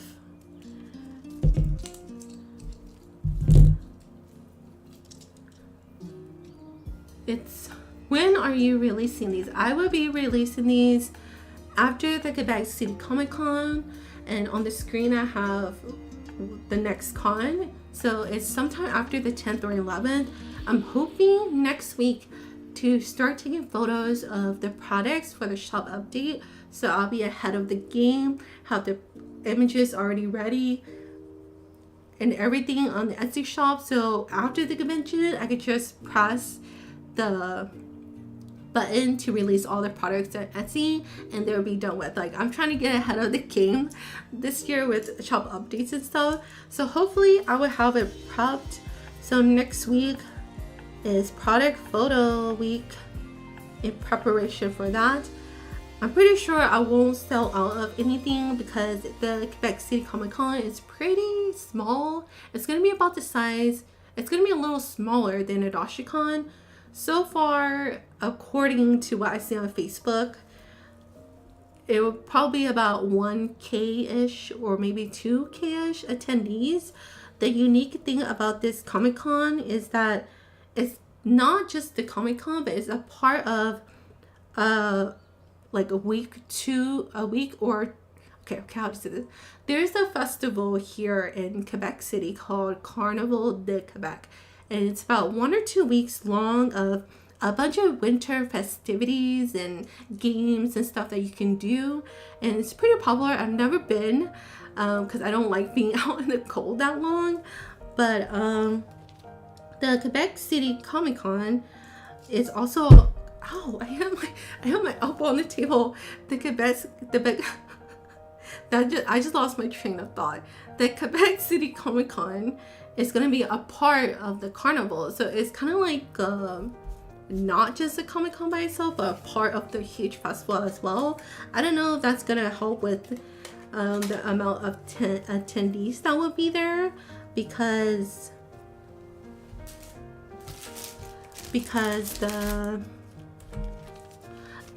there's a fee to get in. You have to pay $10 for the tickets to get in, and I don't know if that will keep people from going, because I know the one in Montreal, the small one they have, it's free. So I was kind of surprised that they were charging to get into the Mini Quebec City Comiccon, the Quebec City Comiccon, but yeah, that's the cool thing about it. We'll see how it goes, but yeah, that's around the end of that. A week or two after that is when I plan to, if everything goes well with product photography and doing the listings and stuff on Etsy, maybe I'll do like right after the convention is done, but it just depends how far I get. So, but it will be sometime mid to the end of February. New software that messes up. Oh yeah, that's right, the software that messes up AI art generation. Oh yeah, I remember seeing that on TikTok. Now that you say that, I haven't looked into it yet. Tote bags would be fun. I would love to do tote bags. I really want to do them, but they're so expensive to make because they're heavy. I think most of all, like, other than having them made, they're heavy. So like paper products, they cost quite a bit to make.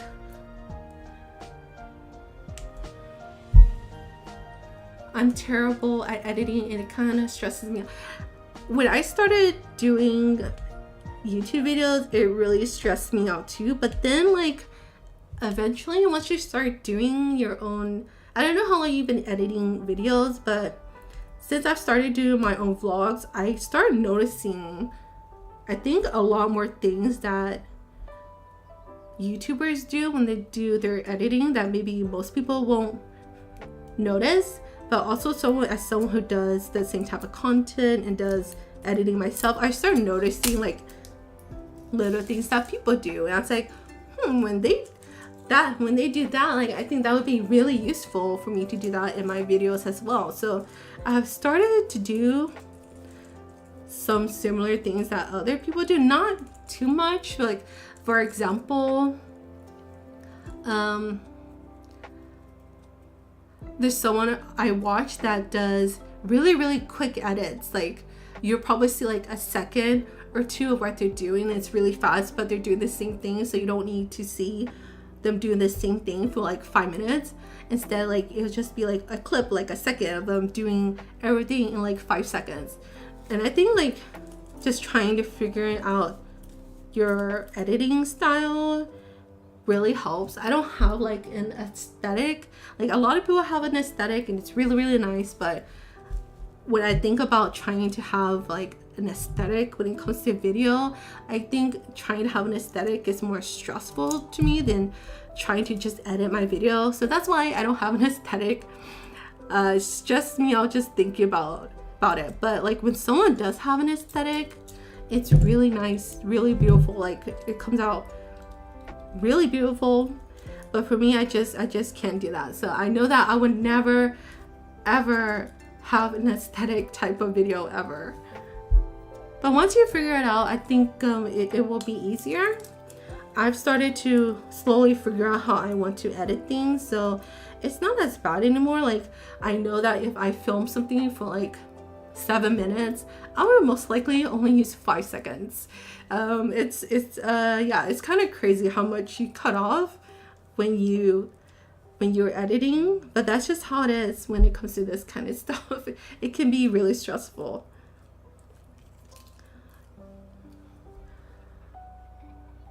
Editing. I'm behind on the text so far. Terrible editing. I always look forward to your vlog. Just came back from a trip, so catch up. Oh, thank you. I really appreciate it.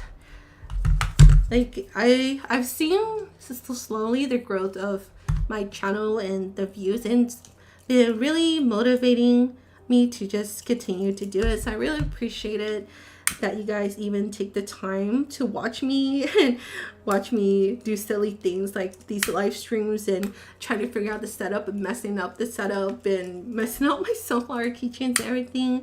So I really appreciate you guys sticking around. Like there's so many like artists out there, other people you guys could be watching, that you guys decided to take your evening to watch me. So I really appreciate you guys.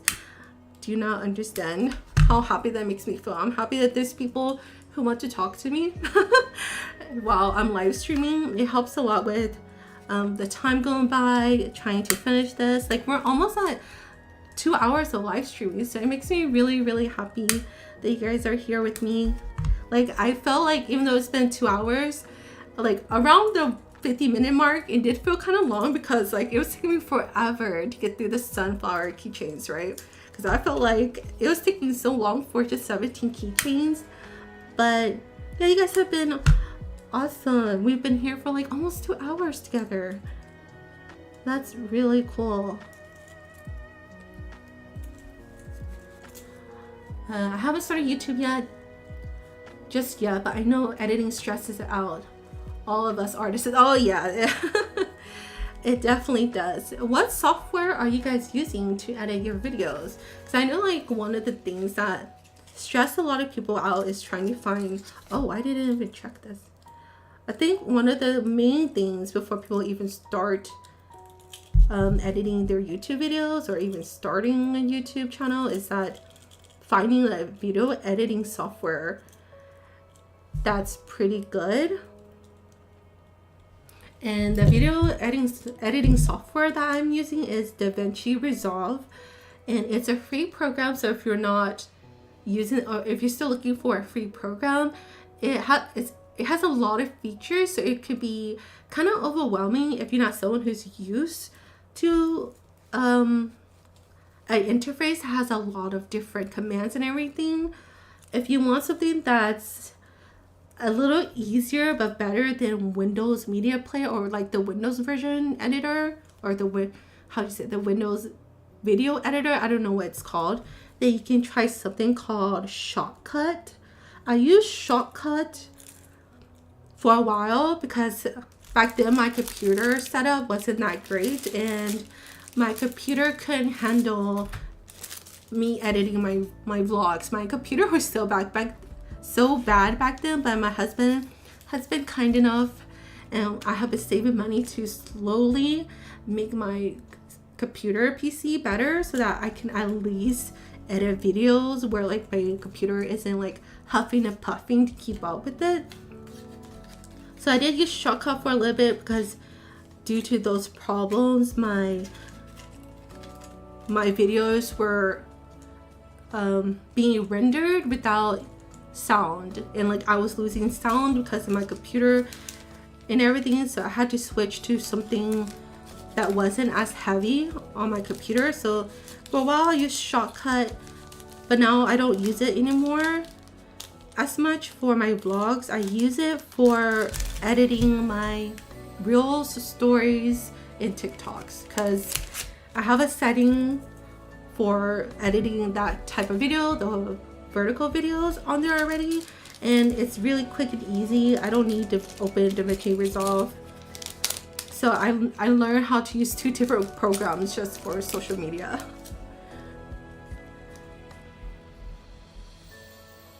I'm really behind on the text. I feel like I've had a handful of videos I've really enjoyed making, but I don't have a great workflow. It's hard to get a good workflow sometimes. I'm just, I don't know how I've been able to keep up with like vlogs and Patreon and stuff, and I'm still trying to figure out my workflow, honestly. This year, I'm gonna try to find a better way to do everything, but even then, I'm still trying. Oh my god, this flower won't. Even then, I'm still trying to find a good workflow, and somehow I magically am able to do everything that I do.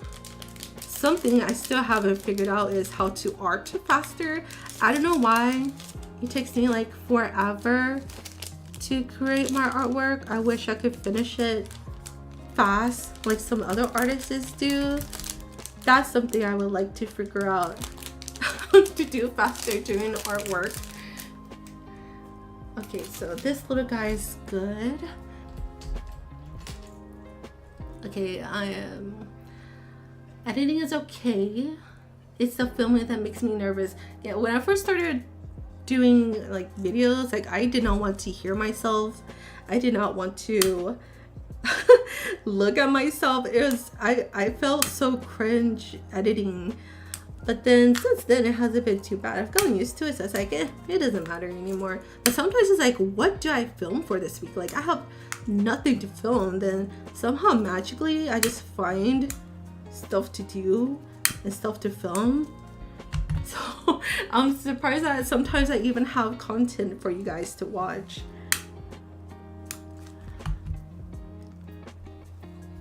Okay, so where am I on the text that I'm behind on?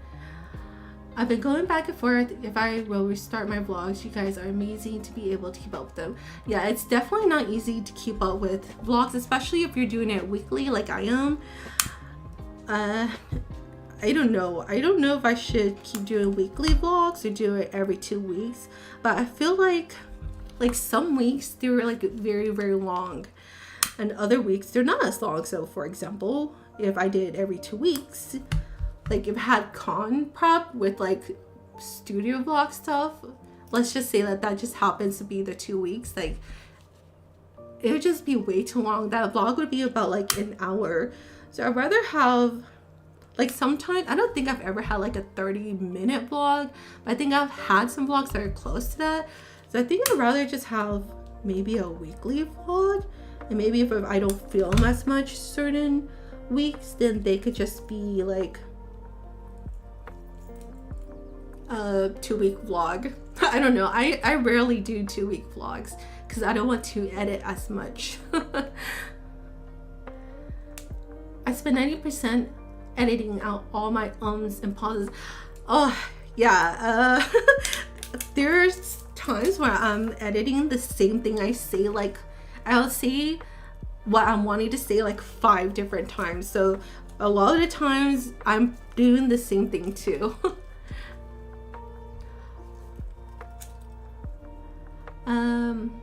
I started making content in February, but I haven't been, because in February, like last February, but I haven't been consistent. It took me I don't know, was I even consistent when I started? I don't know. I think I became more consistent like maybe 2 years ago. Like in 2021 it was harder because I was taking French courses, so it was harder. But then I think last year I got a better flow when it came to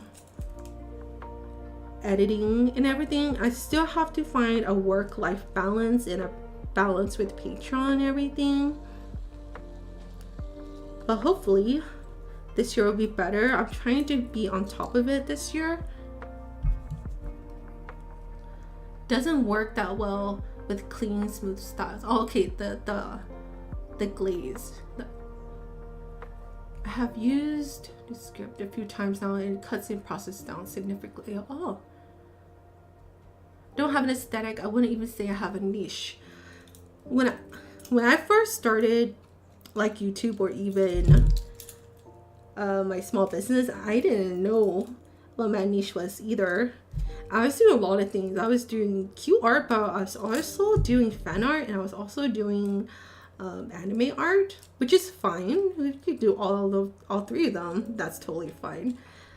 But eventually I found out that I didn't like doing anime art. as much anymore, but it's really hard to let go of doing anime art because growing up, anime art was really my comfort, like gave me a lot of comfort. So like stopping to do it entirely like gave me a lot of feels when I decided to stop doing it. But I found that doing like cute kawaii stuff has definitely made me a lot happier. It does make me want to keep arting, so it's been really fun.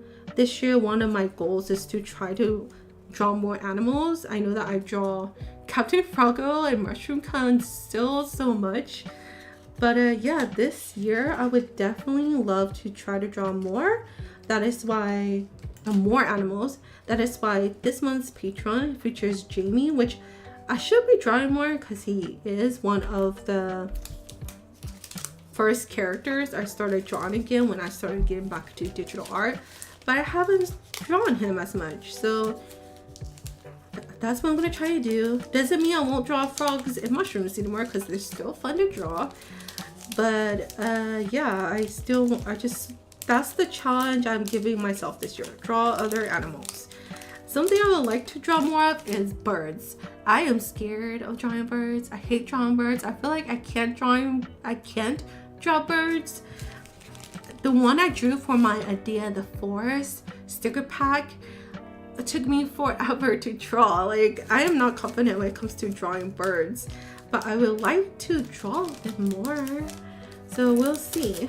I would love to have like a keychain or something, because when I did a DashiCon and there was someone looking at my products, they're like, it was my buttons. They were looking at my buttons. They're like, oh, they don't have birds. Like, they were so sad that I didn't have birds, and I felt bad for not having birds. So I really want to possibly start drawing more birds, but again, not very confident. Do you guys have like an animal or something that you guys aren't confident about drawing? This is why I draw froggos and mushrooms a lot, because they're easy, they're like a comfort thing. But I know that if I want to improve, I need to step out of my comfort zone and try other things.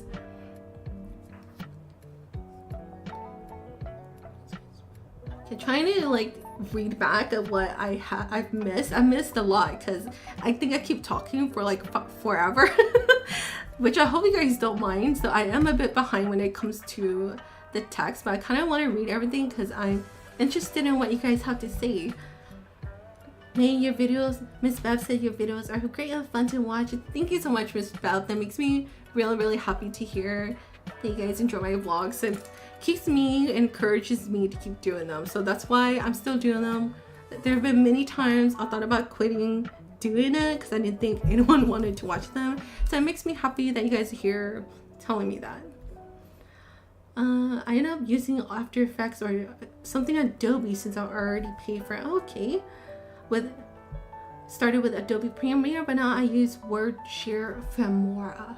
I've heard about that yesterday, but yesterday I saw a post where someone was trying to, I don't know much about Filmora, by the way, but yesterday someone was like trying to find a new video editing software because they were using Filmora, and apparently they said that you were able to buy a one-time lifetime subscription or something, where like I guess if you bought it then you can have it forever. And apparently there was like some conflict going on with that, and they were trying to find a new video editing software. So I suggested Davinci Resolve, but then they found something and it was fine. And if something happens again where they're trying to be sketch or something, then they would go to Davinci Resolve. I don't know, but that just made me think about that because that just literally happened yesterday on one of the Facebook groups I was in. I did everything on my phone because I'm lazy. So I use Yuka. I could not edit on my phone. I hate editing things on my phone. I would not make TikToks on my phone. I do not like the editing software or whatever on the applications. Like, does Instagram have an editor like TikTok or YouTube? I don't know, but I refuse to edit on my phone. Like, That's so tiny. I have no clue how you use it. iMovie here. iMovie is like, I believe, like iMovie, is that what is already installed in the computers? Well, I think so, right? I wanted to do vlogs, but I hate video editing. Yeah, video editing takes a lot of your time. Like just filming it, like you could film something for like 10 minutes, but then you'll probably just end up at most maybe less than 30 seconds of that 10 minutes that you're gonna use. So that kind of sucks, but that's just how it is, because you don't really need to show like the whole 10 minutes. Like if I was going to show, like I have almost 100 clips to edit for the upcoming studio vlog, and if I was just going to put all those clips together without editing them down, it could possibly be like a couple days worth of footage. That's a hard part as a small business owner, is knowing how to set boundaries for yourself and a good work-life balance. I agree, because my work-life balance has been horrible, and I've been trying so hard to fix that, but I'm still trying to figure it out.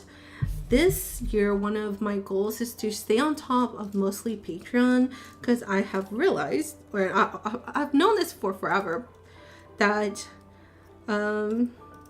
that it takes me forever just to do the art print, because I don't know, I guess the way I art and the way I just do it just takes me forever to finish it, render it, and everything. And most of those weeks where I have to focus on it, I don't have much to film, because it takes me hours and hours and hours to finish the artwork, and then there's no time mostly for everything else.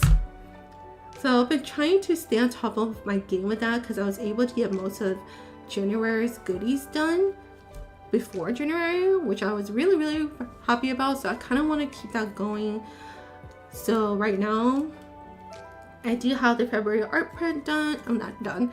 The flat color's done. I started rendering it. I have an idea for the extra stickers. So I'm really proud of myself, because usually if we went back to last year, I would not even be at this point when it came to that. So I want to make sure I want to stay on top of that. Right now there's not too much going on. I do have the first shop update, which I am currently working on with this Sunflower Froggle keychain. I don't know, I just want to make sure that I'm on top of it. And so far it's okay. It's not too bad. So far I am proud of myself for even figuring out the art print.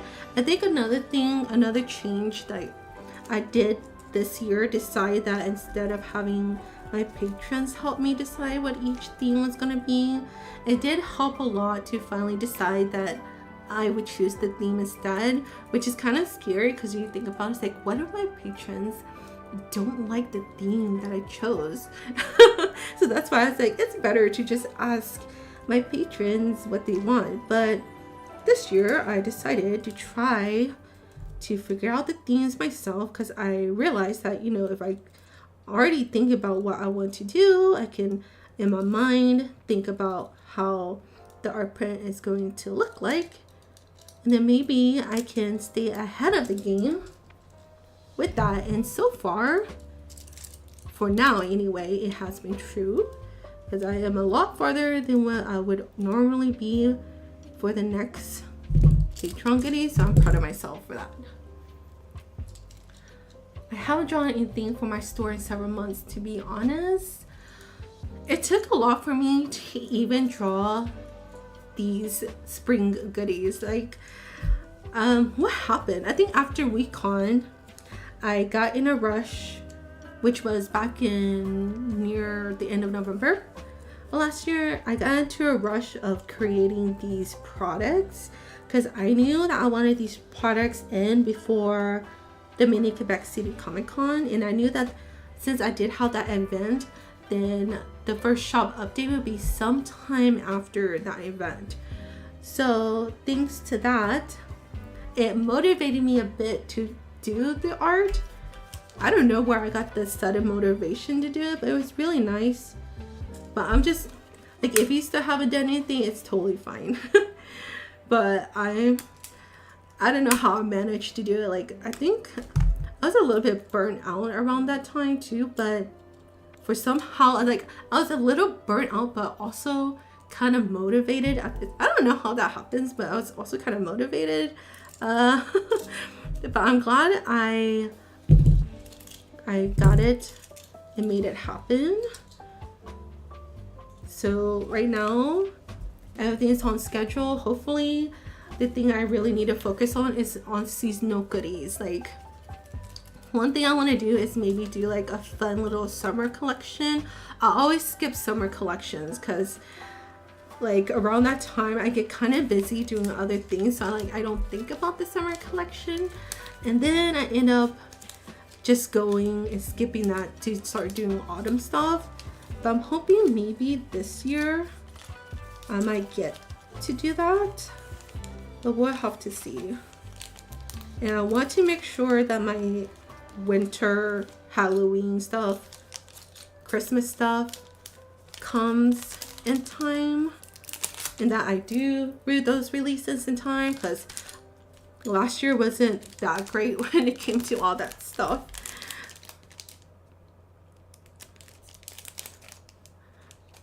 I've just been on the fan art craze just to have time to, yeah, sometimes I've been thinking about doing fan art again just for fun. Sometimes I miss it. Like I haven't done fan art in a while. It's the last time I even did fan art. I don't even remember the last time I did fan art. It's been so long. But I think it would be fun just to, is this dead? Oh. I think it would be fun to do just to do it. And when I have like burnout from drawing, fan art is fun to do. And another thing I like to do when I have burnout is, or creative art blocks, I like to draw this in your style challenges, because then the theme and everything that you need to draw is already drawn. You just have to draw in your style. That's a good way to start drawing again if you're struggling to draw. I've been struggling with drawing all animals. Oh, it took me a while. I used to be, when I was drawing anime characters, I was really good at drawing male characters. I would like to think that I was good at drawing male characters. But I never drew animals, ever. And then look at me now, I'm drawing animals. I never thought in a million years that I would be drawing cute and kawaii animals. I thought that I would be drawing really awesome detailed anime art, like all those nice anime artwork, super detailed, beautifully colored. And yeah, well, this is where I am now. which I don't mind. I really enjoy this, and I have figured out throughout the years that I cannot handle doing the very detailed stuff. I'm not a very detailed girl, so it's okay. I've learned to accept that it's okay to do simple artwork. You don't have to do crazy detailed stuff. You don't force yourself if you don't want to do it. I have tried to force myself to do it, and I just end up hating like every single minute of it. So I just learned to tone down my artwork to what I'm capable of doing. And that's just how it is. I've been really happy with what I've been doing so far, and I'm super excited to show you guys February's artwork. I think February's artwork is pretty detailed. I think for what I usually do, that's probably as detailed as I will go when it comes to artwork, but I had so much fun bringing that artwork to life.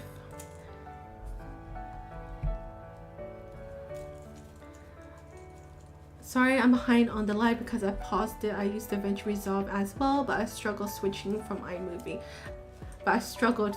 Yeah, I had to learn Davinci Resolve right off the bat, and it was so confusing. There's so many things on Davinci Resolve. So if you are used to a video editing software but you just need more features, Davinci Resolve is perfect. It's just figuring out where everything is, what color grading is, how it works, how to blur things and everything. I just like YouTubed everything that I needed to learn how to do, like the basic stuff, and then I was good after that. But overall, I think it's a very nice video editing program, and it's really nice that they have a free version, and I think the free version is more than enough if you're just doing vlogs and YouTube content.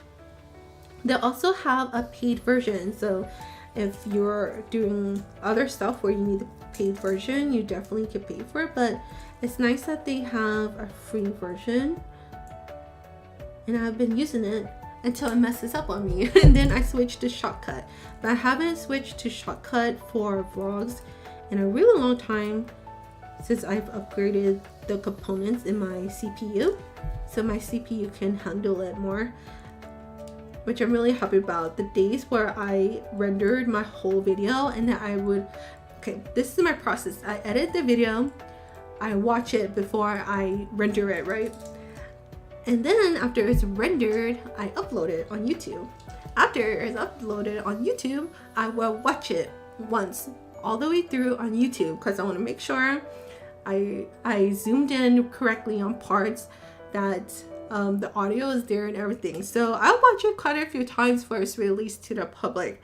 If I find even a single thing wrong, I delete it from YouTube, and then I edit the part, render it again, put it back on YouTube, and I'll watch it again to make sure it's correct, because I want to make sure that the vlogs are like good.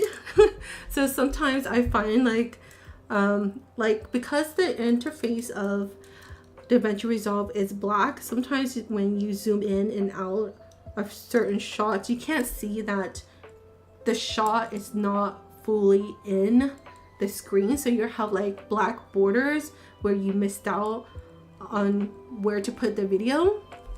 So sometimes I find that I didn't place the video in the right spot, and then it gets rendered not so nice looking, so I end up going back and fixing all that. I want to make sure that the vlogs are the best that I can make them. Hopefully the video quality is okay, because I feel like I have a Canon G7X Mark II. I feel like its age is kind of showing, but I think it still looks okay, but I would like to upgrade it eventually. It won't be anytime in the near future, but hopefully the video qualities are still okay for you guys.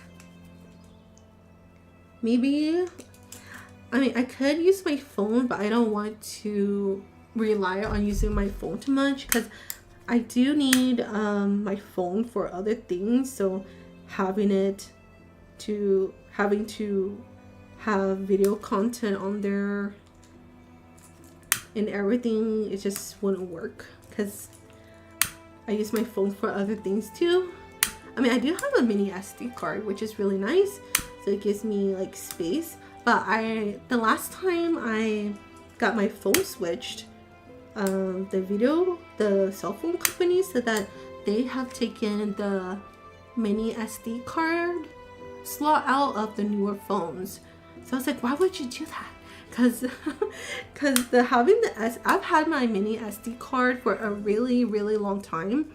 So having that extra storage for videos or photos, wherever, has been really, really nice. So it kind of sucks that they're taking that slot off of phones. Like, why would you do that? Why do people do that?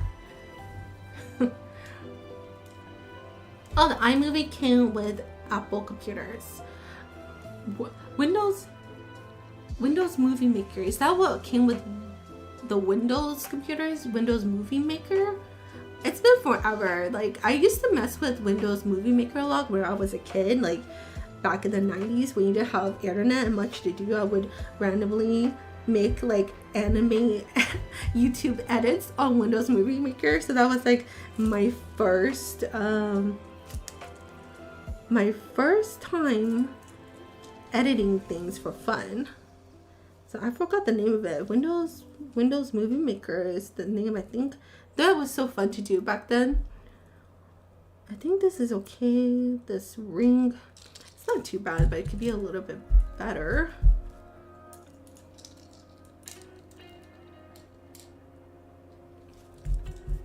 Then I use CapCut.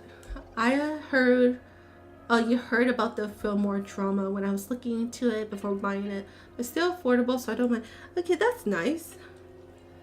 I don't know much about it. I just saw it yesterday about reading comments. I've heard that it was affordable and haven't looked at it or anything. I use CapCut to edit reels, but I prefer to edit on my desktop. Yeah, all my reels, my TikToks and shorts, those are all edited in Shortcut. I cannot handle editing on my phone. It's very annoying. Like sometimes when you do like the littlest thing to fix stuff, like it messes up so much, and I just rather not. I can do it 10 times faster on the phone, so it's just better to deal with it on the phone. I mean, better to deal with it on the desktop than on the phone. This one, oops. Okay.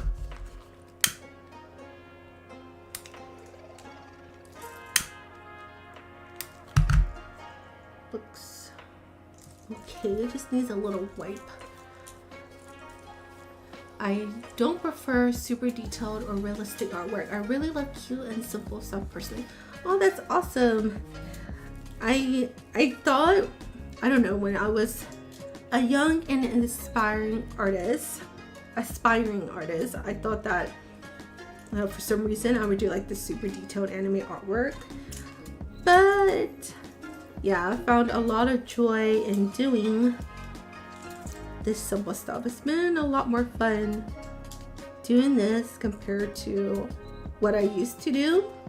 Like when I used to do anime art, I didn't really try to improve because it was, what I was doing was my comfort zone. I was scared to get out of my comfort zone because I knew if I did that, then I would just not feel great about my art. But ever since I transitioned to doing Q art, I've been more brave, especially recently, more brave with trying new things, trying different rendering styles, trying different, just even different brushes and everything.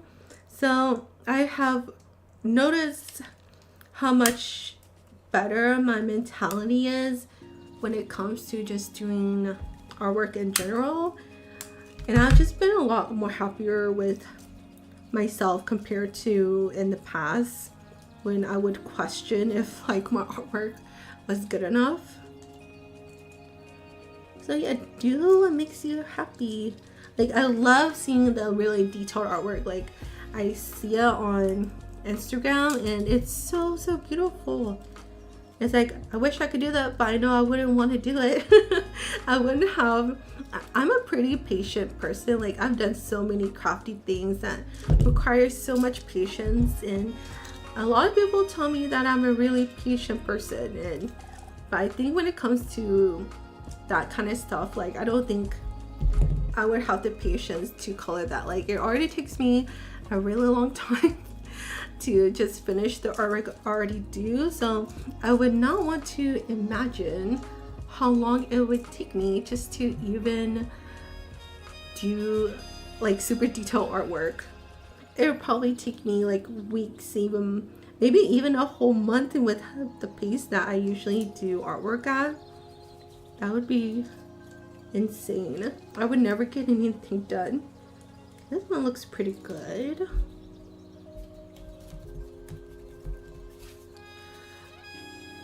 I've had like a cardstock dilemma this week. I was making, thankfully I had enough to make backing cards, and I also had enough to make the Pinto Clunkety and like some other memo pads, but I have not been keeping up with how much cardstock I had. So ran out of cardstock, but at least I was able to make all the backing cards for these keychains. I we were gonna go to Michael's, but we had the snowstorm. So we of course didn't want to go out during the snowstorm or after the snowstorm. And then I was like, you know what, I'm just gonna go ahead and buy it on Amazon. So I searched for it on Amazon. I used the Recollections white cardstock at 110 pounds for my backing cards because it's a really nice sturdiness. And when you fold like your plastic or your covers over, like it doesn't bend the cardstock. Like if I was using the lower weight cardstock, it would have been really easy, but this keeps it nice and straight for the most part. It curves a little bit, but for the most part, it keeps it the way I want it. And it's strong enough so like also when I send artwork and flat goodies like sticker sheets and stuff, it'll help keep it from getting like bent, damage, or whatever. So it's really nice for that. So I tried to buy it on Amazon and it came in today, and then I realized I bought the wrong weight. It was the 65-pound cardstock, not the 110 pounds. I don't know why I didn't see that. I think because on Amazon I wrote in Recollections 110-pound cardstock, and then when I clicked on the cardstock, I just assumed that it was the right cardstock and I bought it. I don't know, maybe I did also order it at the end of the day. Did I take the backing off of this? This is what happens when you're talking. Okay, we're good. I totally forgot if... Okay, we're good. Yeah, I bought the wrong cardstock.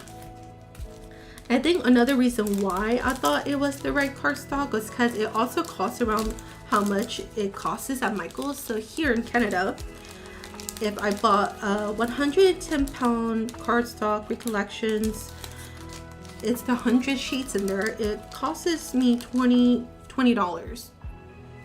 And on Amazon Canada, it was around $22.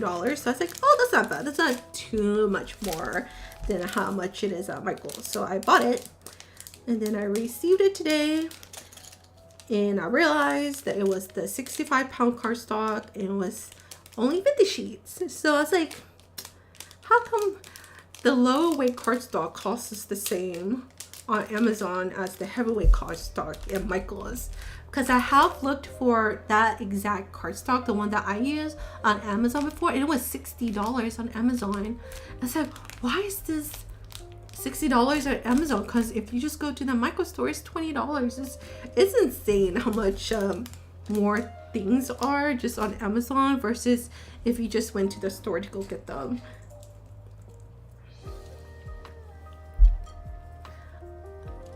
You are a patient person. Oh, thank you, Miss Beth. I really appreciate it. The Recollections cardstock is great. I love the Recollections cardstock. They're really, really awesome.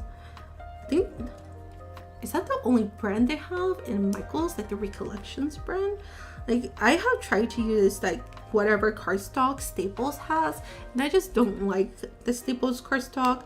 Not only that, I don't think they have the heavier weight cardstock. They only have like the 65-pound cardstock, and there's a Staples really close to us, so if they carried heavier weight cardstock, it would be super, super awesome. Because the Michael's is actually, it's kind of funny because we have a Michael's that could be just across from us. If they built a bridge from where I live to the island that the Michael's is at, that would be a very quick trip. It would not take us that long to get there, but because there's not a bridge connecting us to them, we have to go all the way around to get to the Michael's. So that's kind of unfortunate. I think there's only 2 Michael's here. Where I lived before we moved here, we were a lot closer to one of them. But yeah, that's just how it is. I would love to have a Michael's closer. And I really, when I lived in the States, I really loved Joann's. Joann's was really nice. They had built a Joann's in the small town that I lived in, and I was so happy to have an art store where my parents live, because we live in a really small town, and like our art store would literally be like Walmart. Unless we drove about 20 or 30 miles to go to like a more town area, we wouldn't be able to get like art supplies like what you can get from Michael's. And then they built a Joann's and like a huge shopping center where my parents live, with like a Walmart, with Panera Bread. Well, not Panera Bread, but now they have a Panera Bread. I miss Panera Bread. That's one of the things I really miss from the States. Oh my God, I miss so much food from the States. I shouldn't talk about that. There's so much. I go on and on about all the food I miss in the States. But yeah, they built a lot of little stores there. There's like a yogurt place, which is really nice because we've never even had a yogurt place where like you can pull the thing kind of like ice cream and then like put whatever you want in the yogurt. It was really, really nice. But yeah, I really miss having a Joann's. Here they have some art store called Desserts, and there's one at the mall where we used to live. It's a pretty big and nice one, and then they have like a smaller one that's not too far, and it's okay, but it's not like Joann's. I really like Joann's because they sold fabric. Joann sells fabric, and they sold felt by the yard, and I used to buy felt like crazy, like by the yard like crazy, because when I was in the States, I used to have a previous Etsy store where, you know, where the Nintendo 3DS and stuff was still popular back then. I would make 3DS cases out of felt, and I sold that on Etsy for couple of years, and Joann's was my favorite spot to go get that felt. Unfortunately, they do not have Joann's here, and it makes me very sad. I think Joann's does ship to Canada though, so if I ever did really desperately want something from there, I could order it, but I don't think I'm that desperate to have to order something from there because shipping is still kind of expensive.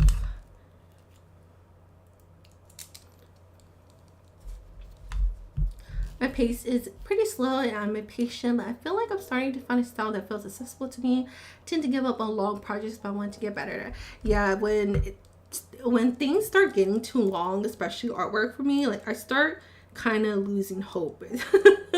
I'm not gonna lie, it's like, why does it take me so long? Like I watch like a lot of artists and vloggers and people who do studio vlogs, artist diaries and everything, and they can do the artwork in a day in like 4 hours plus or so, and then they're done. It's like, how do you do this? Like, how do I make everything faster? I'm still trying to figure it out. It's like, what am I doing? I think I'm probably just spending too much time trying to get things exactly what I want. It's probably maybe perfection that's slowing me down. But yeah, I definitely need to figure out how to make my process faster. I think if it takes you longer, it's okay, because in the end, even if it takes you longer, as long as you're happy with it, that's all that matters. And for the most part, I've been happy with most of the artwork I've done, even if they took me forever. I think according to Procreate, I think some of the artwork that has taken me the longest is probably around the 23-25 hour range. I feel like it took me like twice as long as that. Like every time I work on it, on artwork, sometimes I feel like it takes me forever, and somehow I managed to finish it. I think the last time I felt like that though was when was it? Sometime early last year when I did the Patreon artwork with the sea creatures and with the human character with the really long blue hair. That was a redraw of an artwork I did. I did a really huge, which I consider a huge illustration. And the first time I drew it was the anime girl character with long blue hair, all these fishes around her, hair's long and wavy. It was beautiful. I'm really proud of it. And I decided to redraw it for Patreon one year. It took me like I mean, back then when I was drawing anime art, it probably took me a lot longer, but that's probably one of the artworks that took me the longest to do. And I feel like I was never going to finish it. I was like, why did I do this to myself? But eventually, when I did finish it, I was very proud of myself. Especially because I was starting to get back to, I think, drawing humans again. I had stopped drawing human characters for a very, very long time.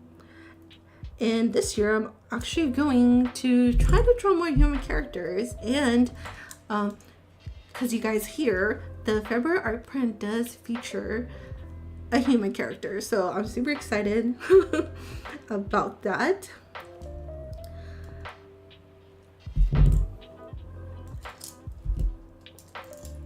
I love Panera Bread. We have one.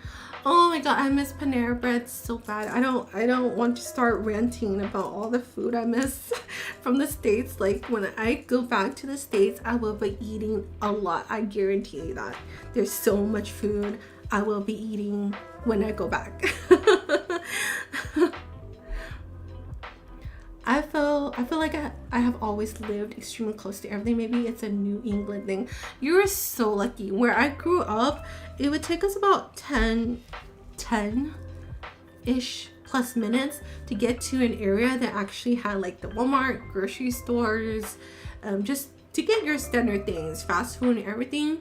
When I moved to Virginia and when I went to college in North Carolina, like, everything was so close. It was like, what the heck? Like, people live this close to food? My dorm room, oh my god, I'm so happy with the location of my dorm room because it's literally right beside a Dunkin' Donuts, beside a Japanese restaurant, beside a Mexican restaurant. It's beside even a printer company where I can go buy like ink for my printer for like $9.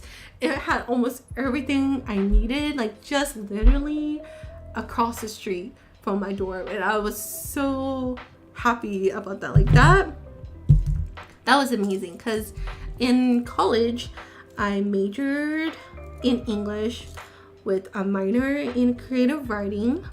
So we wrote a ton of short stories. Like, I never want to write another short story ever in my entire life because that's all I did in college, was just write short stories for every single semester. I was there for 2 years, so for 4 semesters straight I wrote short stories, and I never want to write them again.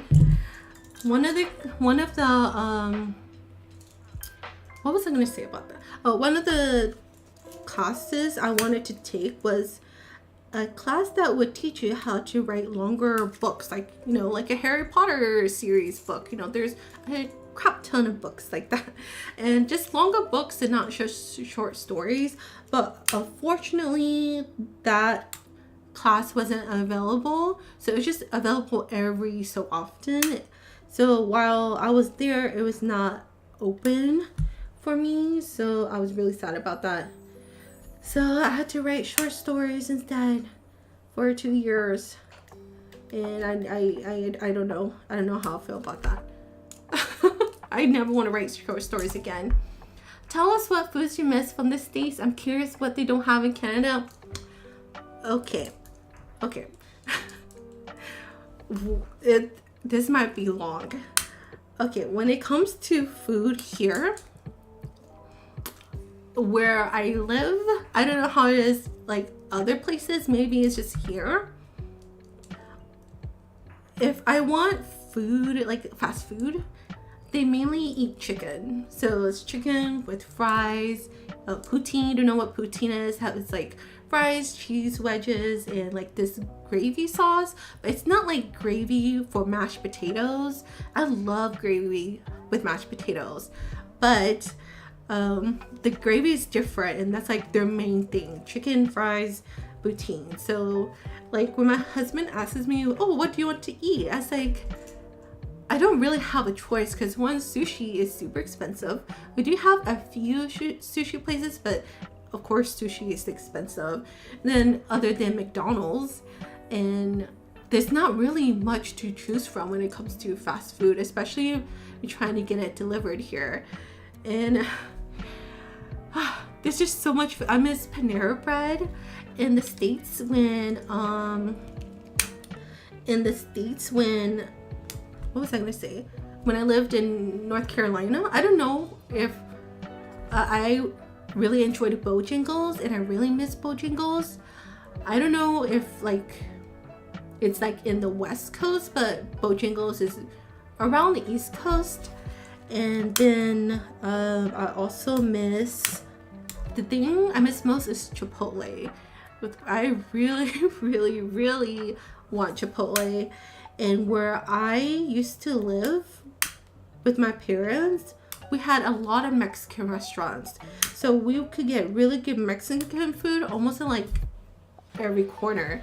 So here it's hard for me to really like the international food or like the Japanese food, the Thai food here.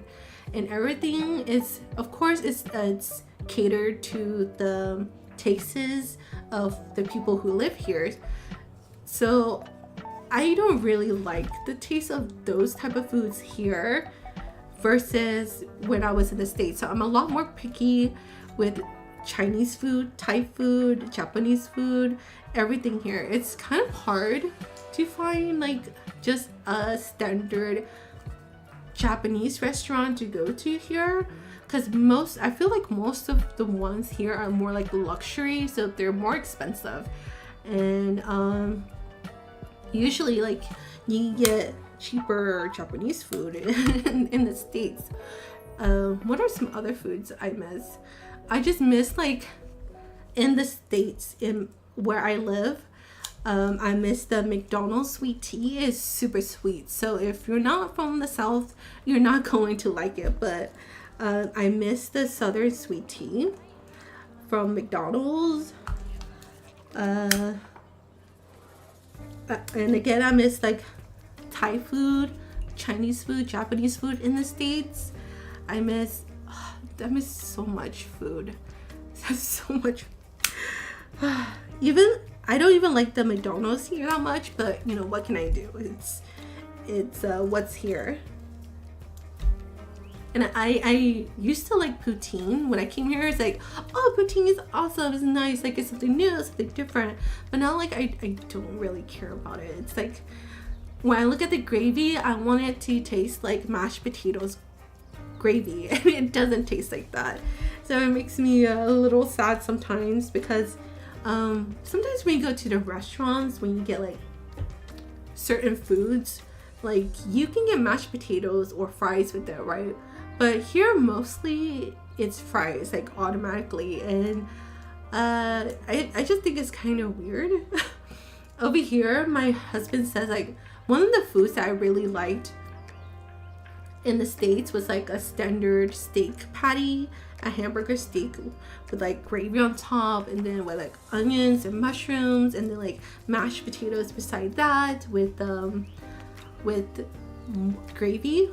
And that's a very standard, I feel like, southernish meal. I don't know if that's available, like it's probably available everywhere else, but I got that quite a bit when I was like living in the States where I did. But over here, my husband says that that's considered old people food.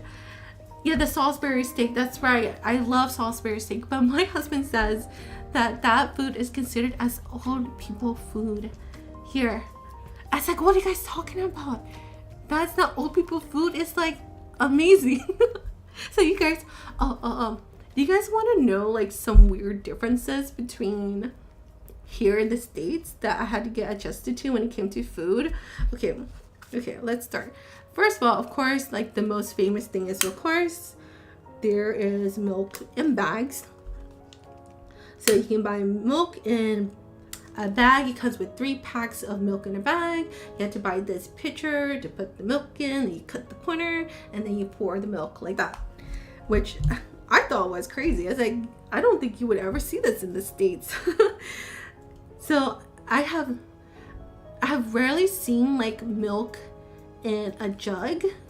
Yeah, milk in bags, like literally in like plastic bags, like a square milk bag, like this plastic here, but then bigger with some milk in it, like 3 packs of them. So you have a special pitcher that you stick it in, like you literally lift it up above the picture, and you let it go, and then it plops right into the picture. And it's like, this is kind of weird. And you just clip. You don't want to clip. No, it's very important. You don't want to clip too much from the edge or the corner, because if you do that, it's going to pour too much. So you don't want to cut too little or too much. I don't know which one's too little or too much, because we rarely buy it. We usually buy the milk in a carton. I rarely see milk in a jug, but it's available. But we never bought milk in a jug, and in the States I've always bought milk in a jug. But it's not. They don't really do that. I think it's available, but we don't really buy it. Another thing is they do not like ranch here. And I was like, what is wrong with you guys? You guys don't like ranch? What is wrong with you guys? It's like in the States it's normal to have ranch with pizza, ranch with veggies and whatever, right? But ranch, they do not do ranch here. Like when I was eating ranch with my pizza, my husband was like, is that good? Because he's never had ranch before. Like I was with him, because ranch is not a thing. So when I was eating ranch with my pizza and with my wings and with my like vegetables, carrots or whatever, like they thought it was weird. But here like they'll eat the pizza like normal, but they will take butter and put it on the crust of the pizza. So like standard bread, they put the butter on the crust and they eat it together. And I was like, why you guys put butter on the crust and you eat it like bread? It's like, yeah, it's normal. I was like, what? It's like, that's so weird. Like I've never, like we don't do that in the States. Like we eat it with like ranch usually. Like ranch is like almost our everything in the States. Milk in a bag, milk in a bag is still weird to me. Like to this day, it's still weird to me. Like I see it now, it's like fine, but when I first got here, I was so fascinated by it. I was like, how do y'all do this? I don't understand. I've seen it before, but never understood. Yeah, I heard of that. Has to do with the way the cows are raised or whatever, right? So it doesn't need to be refrigerated. I think so, pre-term, but I'm not exactly sure. Like I didn't ask my husband about like why they have milk in the bags. I was just like, oh, it's just a Canadian thing. But apparently they only have it here in like the east coast of Canada, and it's not a thing in the west coast of Canada. So like I think like in Ontario-ish area and here, I know that they have it, but if you go out further in the west, they don't have it. It's not a thing. No ranch. Yeah, no ranch. It's crazy. Like even my husband's friends, they don't like ranch. I was like, what is wrong with you guys? Like I can't be friends with them. I mean, I guess it's fine because that means more ranch for me, but I still think the butter with the pizza crust is very weird. My husband eats ranch with pizza, ranch with carrots and pizza and wings. Yeah, ranch is like my holy grail dipping when it comes to that stuff. Wait, the butter on the crust is next level. I've never tried it. It's probably pretty good, I'm not gonna lie, but I just thought it was awkward. It's like, y'all got a problem with my ranch, but you guys use butter?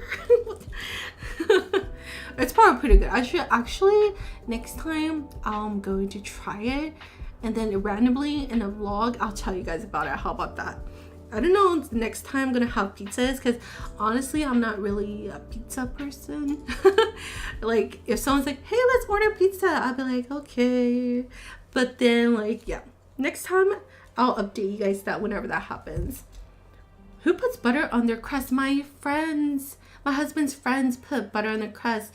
Okay, we were going to our friend's party, and for our friend's party, they just wanted like a pizza party. They're around our age.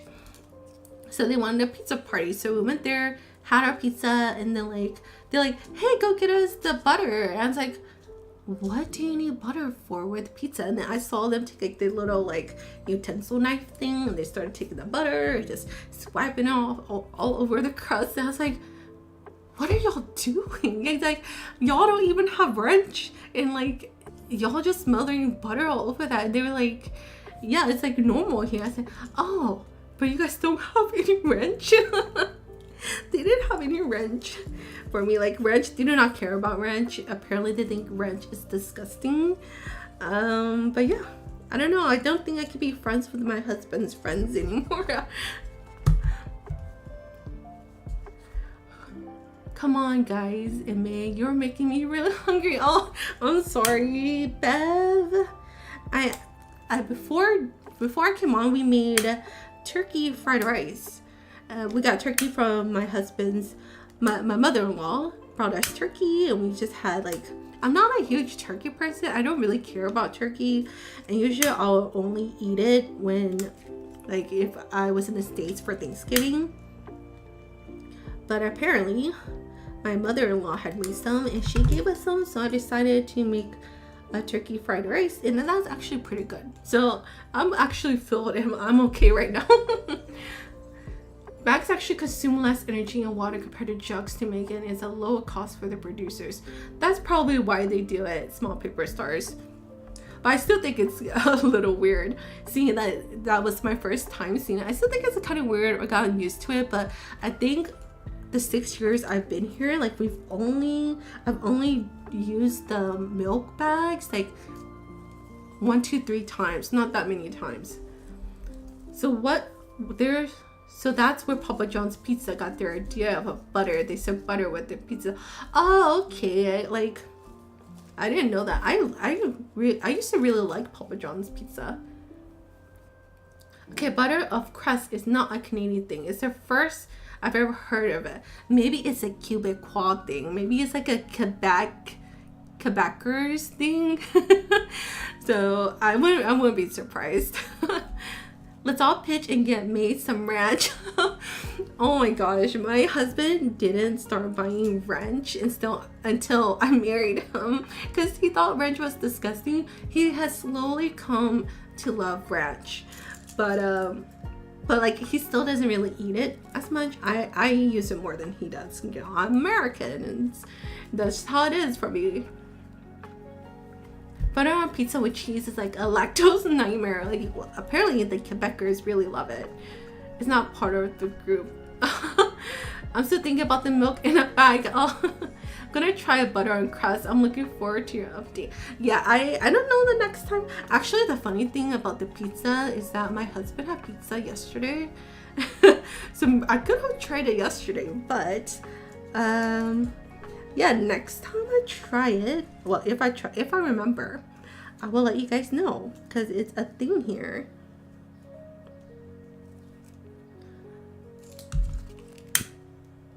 And also another thing is I really, when I eat steak, I really like A1 sauce, and I cannot find A1 sauce for the longest time. And then recently I found it, my husband found it at a Walmart, and I was so happy. You guys don't even understand. I feel like I've been like missing out since I left the States on so many things.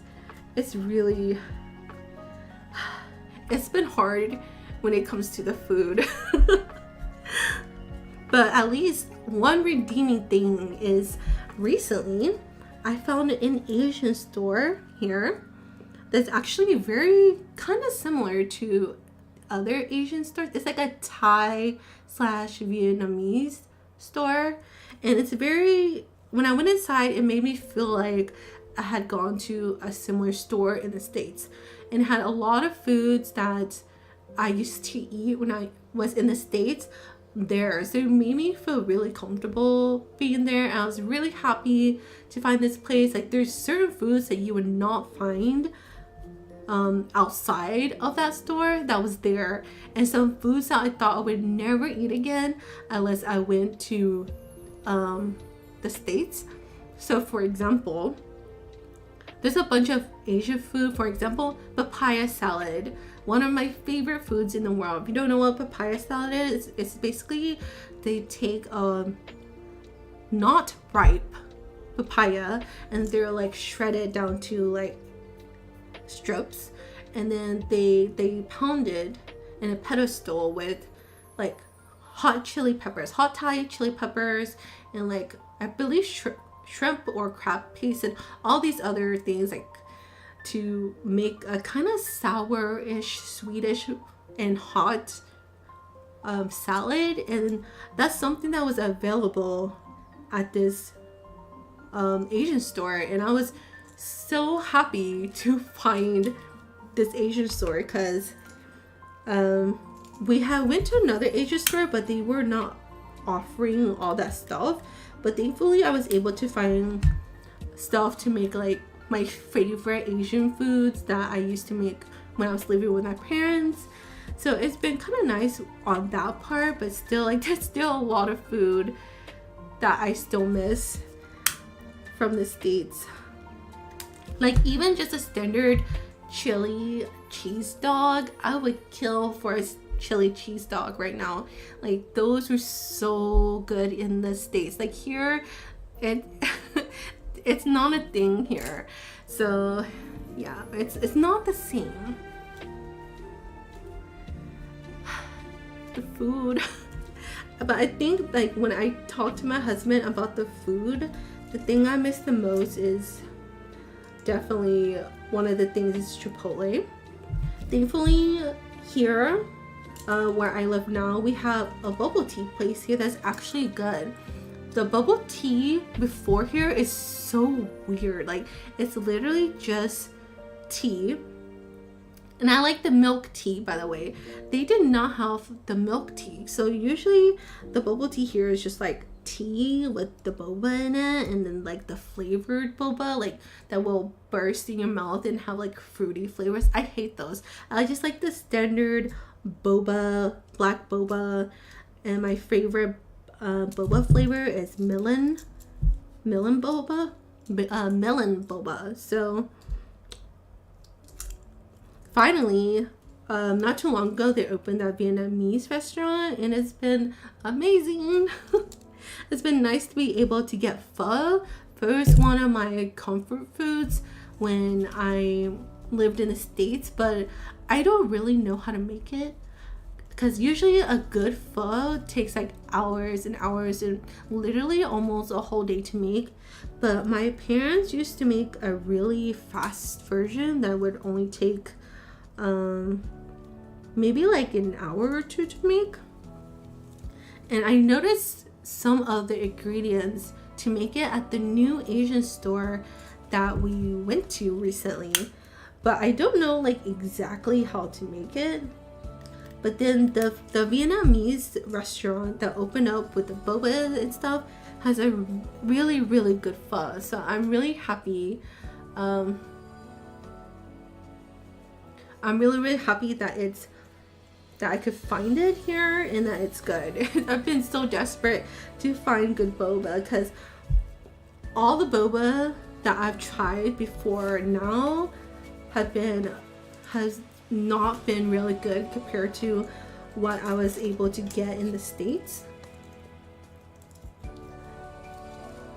And I do not like the fruit flavored bobas that burst in your mouth. I think it's very awkward, but it's very popular here because every boba shop here has it, and I didn't even know it was a thing. I don't remember if when I was in the States, especially when I lived in Virginia, like I used to go to the bubble tea place all the time, but I can't really remember there being like a bubble tea shop that had the fruit flavors. Maybe I just never looked for it, so I don't know.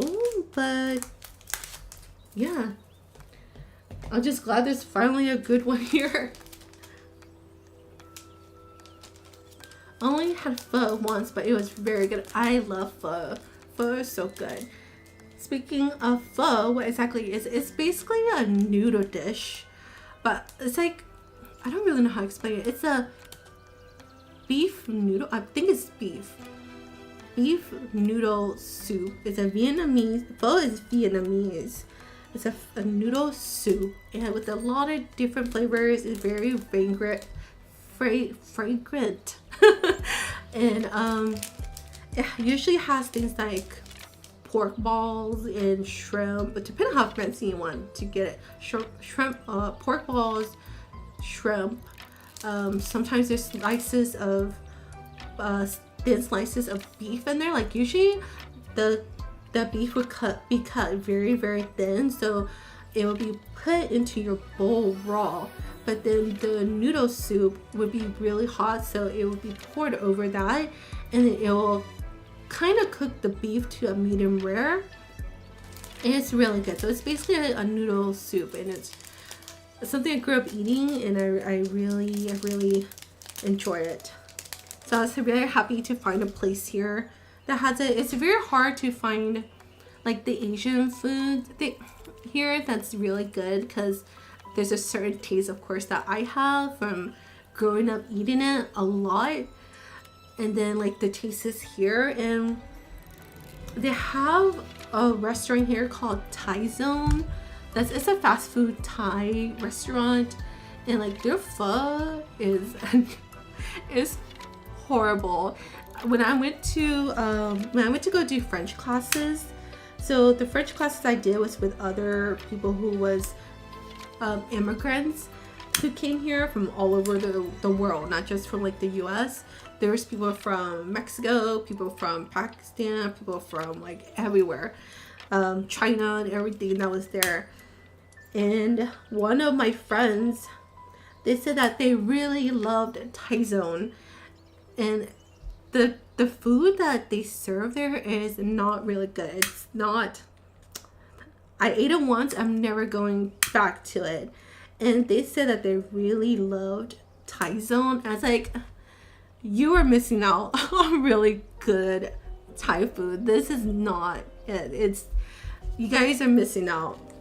So I really need to tell them, like, if they want really good Thai food or like really good Vietnamese food, they need to go to the boba shop, because that restaurant is not it. Like, I could cry over that. The first time I tried the food there, I wanted to cry. You need to move to Ontario, May. You're getting host wherever you are in Quebec.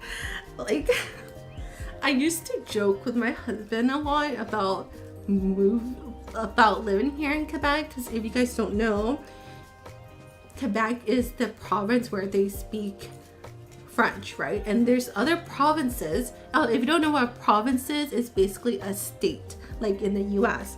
So the province of Quebec, they mostly speak French. Now, they also speak English, but there's an argument that French is the actual language of Quebec, and there's people who say that both languages is the language of Quebec, but you know, I guess depending on what you believe, it'll be one or the other. But everyone here speaks French. There are a lot of English speakers here, but it could be looked down upon to be speaking English, even though English is the international language of the world. Like, there are people who feel really strongly about people who speak English, which I understand. Like, since I came here, I should learn French. My mother-in-law and father-in-law, they speak French, so if I want to talk to them, I had to learn French. So even though I didn't want to, like, I've never been really good at learning a language. Like, learning languages in school was very, very hard for me. So the thought of having to learn French really scared me, but it wasn't too bad. I actually really enjoyed it. I used to joke with them. It's like, out of everywhere you could, I used to joke, okay, go back. I used to joke with my husband that out of everywhere in Canada that you could have lived, you live in Quebec. Like, why can't you live in somewhere else that speaks English? So it just used to be a joke, okay? Now I don't care anymore. But like, back then when I didn't know French, like, I used to joke to him about it, and I knew that eventually I would have to learn French anyway. But yeah, it was not easy, and sometimes you have to be careful where you speak English, because some people can take it as a bad thing. It's really weird. But But then again, there's a lot of people who speak both languages. There's people who understand English, but then they can't speak it because they haven't really needed to use it and practice it. But yeah, I try to use French wherever I go out as much as possible, just so I can keep up with my French. Thankfully, my husband is Quebecois, or a Quebecer, and his whole family is, and his friends are, so I shouldn't be losing my French. That'd be really bad. I spent a whole year, 5 days a week, from 8 to 3 every day for a whole year learning French. And it would really suck to lose the French now, because I spent so much time and energy learning the language. And even if you learn the language, it's still like you still have to get used to like the accent of all the people, and then you have to understand like the spoken and written French, because spoken French is different from written French. Then you have to learn all the slangs and everything, and it's a lot. So yeah, I've seen recently on my TikToks like someone like, I've learned French, and even though I've learned French for like 8 years, like when I go to Paris or something, like I can't understand anything. And it's true, because like, you know, there's this slang, and then there's like different versions of French that they could be using, and so on. And I feel like it's the same thing here. And like speaking French here versus speaking French in Paris is different. Just like speaking English in the States is different from speaking English in Australia or in England or whatever. It's different. But yeah, oh my gosh, I don't want to go back to having to do all that again. But it was really fun. I made a lot of friends. The teachers are very, very nice. Also got paid to go, so it was also nice that I got paid to go. It wasn't a lot, but I still got paid to go because it's like a government program for immigrants. So basically I took classes, I got paid to go do classes, and they gave you money to pay for transportation, pay for like gas, food, whatever, to be able to go. So that was a very nice program that they have. So like I didn't lose anything but just like my time, which I don't consider losing it, because then I did obtain something that was very valuable. Not only that, the program also let me see more of this beautiful city, because I am an introvert, a huge introvert, and I rarely go out. Like unless I really have to, I don't want to go out, because growing up my parents were like, no, you can't go do this, you can't go do that, you have to stay home, because if you leave home you're gonna do this, all that, all this stuff you're not supposed to do. So I grew up learning to be a huge introvert. So during the program, they would also take the time to not only teach us French, but they also took us out to see like all these different things that Quebec City offered. And it was so nice to go out and like experience those things, because there was this really, really beautiful little town, and then in this little corner there was this really awesome little restaurant, this awesome little walkway, and like there was like this the river, and it's really close to where I live. I've never seen it before, and we went there to go check out all the nice houses. They were like, I don't know what, like they were like old historic houses with beautiful architecture and everything. It was so close to where I lived, and I would have never known about that if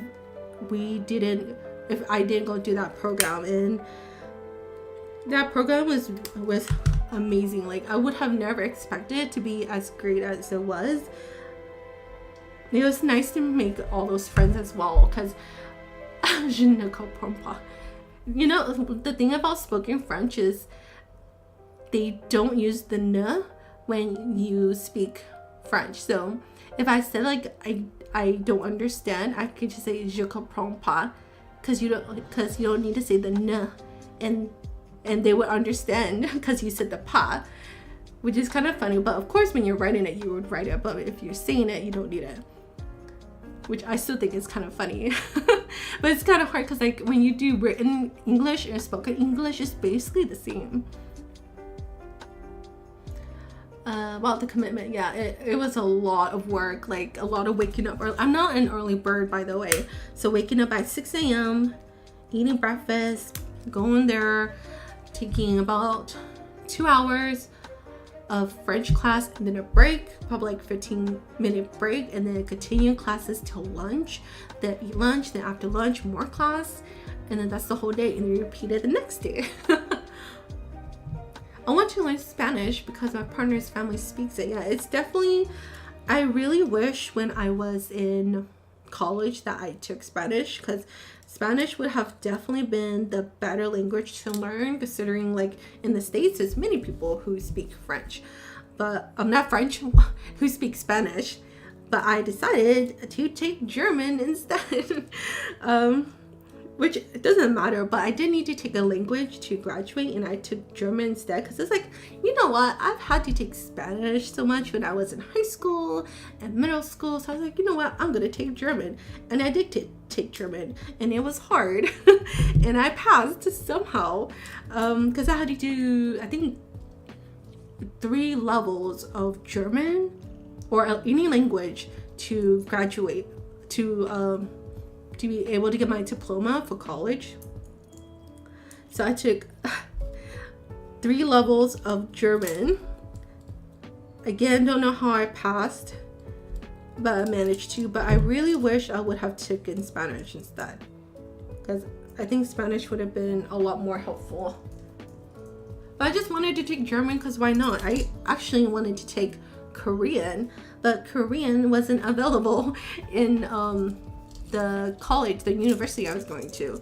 So it's like, do I want to take Japanese? But then I was this close to taking Japanese, and then my cousin who had taken Japanese, that it was way too hard for her, and she was a valedictorian of her high school the year that she graduated, and I was nowhere near that. So I was like, there's no way. Good night, Bev. Thank you so much for being here. Thank you so much for being here past your bedtime. I really appreciate it. You can't go outside, my hero. Join the trance. Oh man.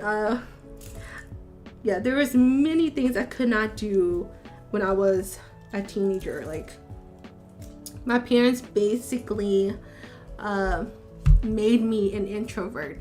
But yeah, I think this is the last keychain I'm going to do. Wow, I can't believe we've been doing this for 3 hours. So thank you guys so much for even bothering to be here with me, even for a minute. Like, I really appreciate it. Right now we have 12 viewers, which is really awesome. Usually, I don't even think I usually hit even the double digits. So I'm really happy. Not only that, again, I'm more productive during the evening, so like getting a lot of stuff done while I'm doing this. So I really appreciate you guys being here and just spending your Friday here. I really appreciate it. Probably said like 50 times already. But yeah, I think I still have quite a few keychains to go. I have 1, 2, 3, 4, 5, 6, 7. I have 7 more after this, but I'll just save that and do it another time. But it's been very fun to chat to you guys.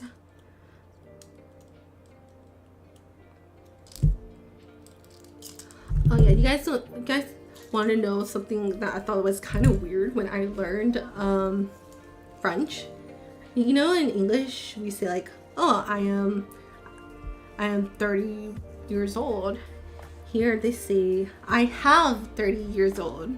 I was like, why is it like that? He's like, I don't know, it's just like that. I was like, okay. But of course, like, not things that translate from English to French is gonna be the same. Of course, it's a different language. But I just still think it's weird. It's like, oh, I have 34, 35 years. It's like, oh, okay.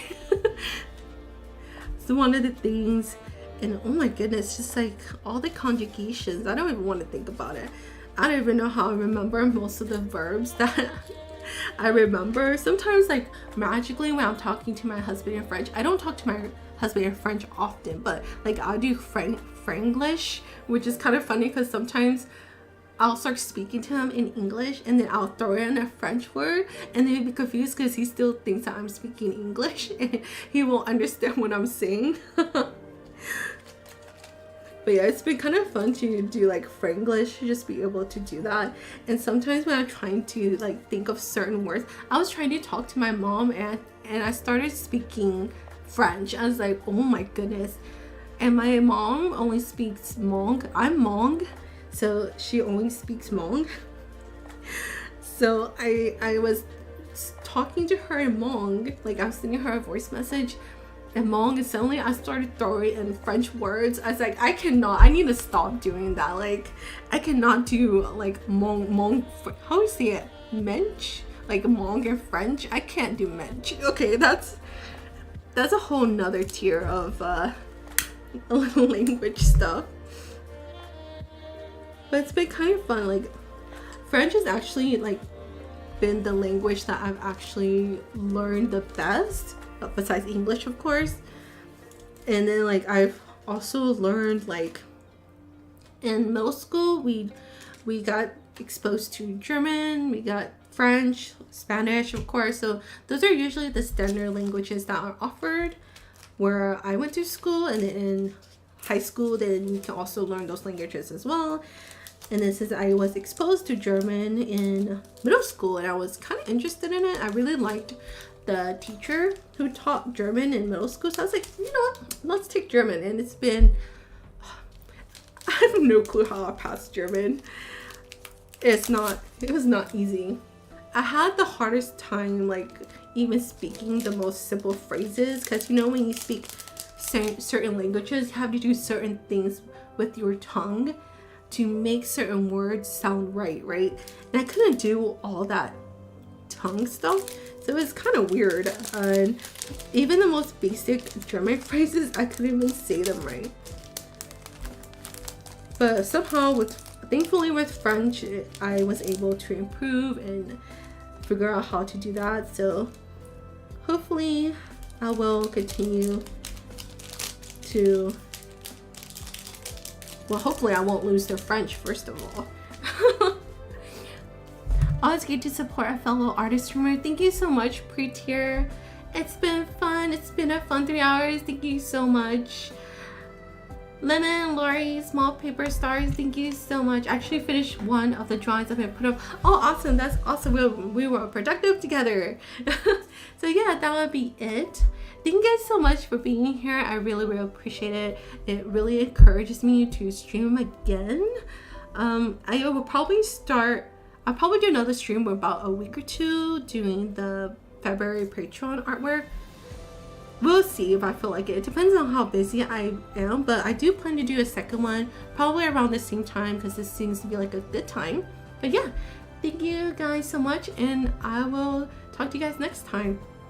Bye bye.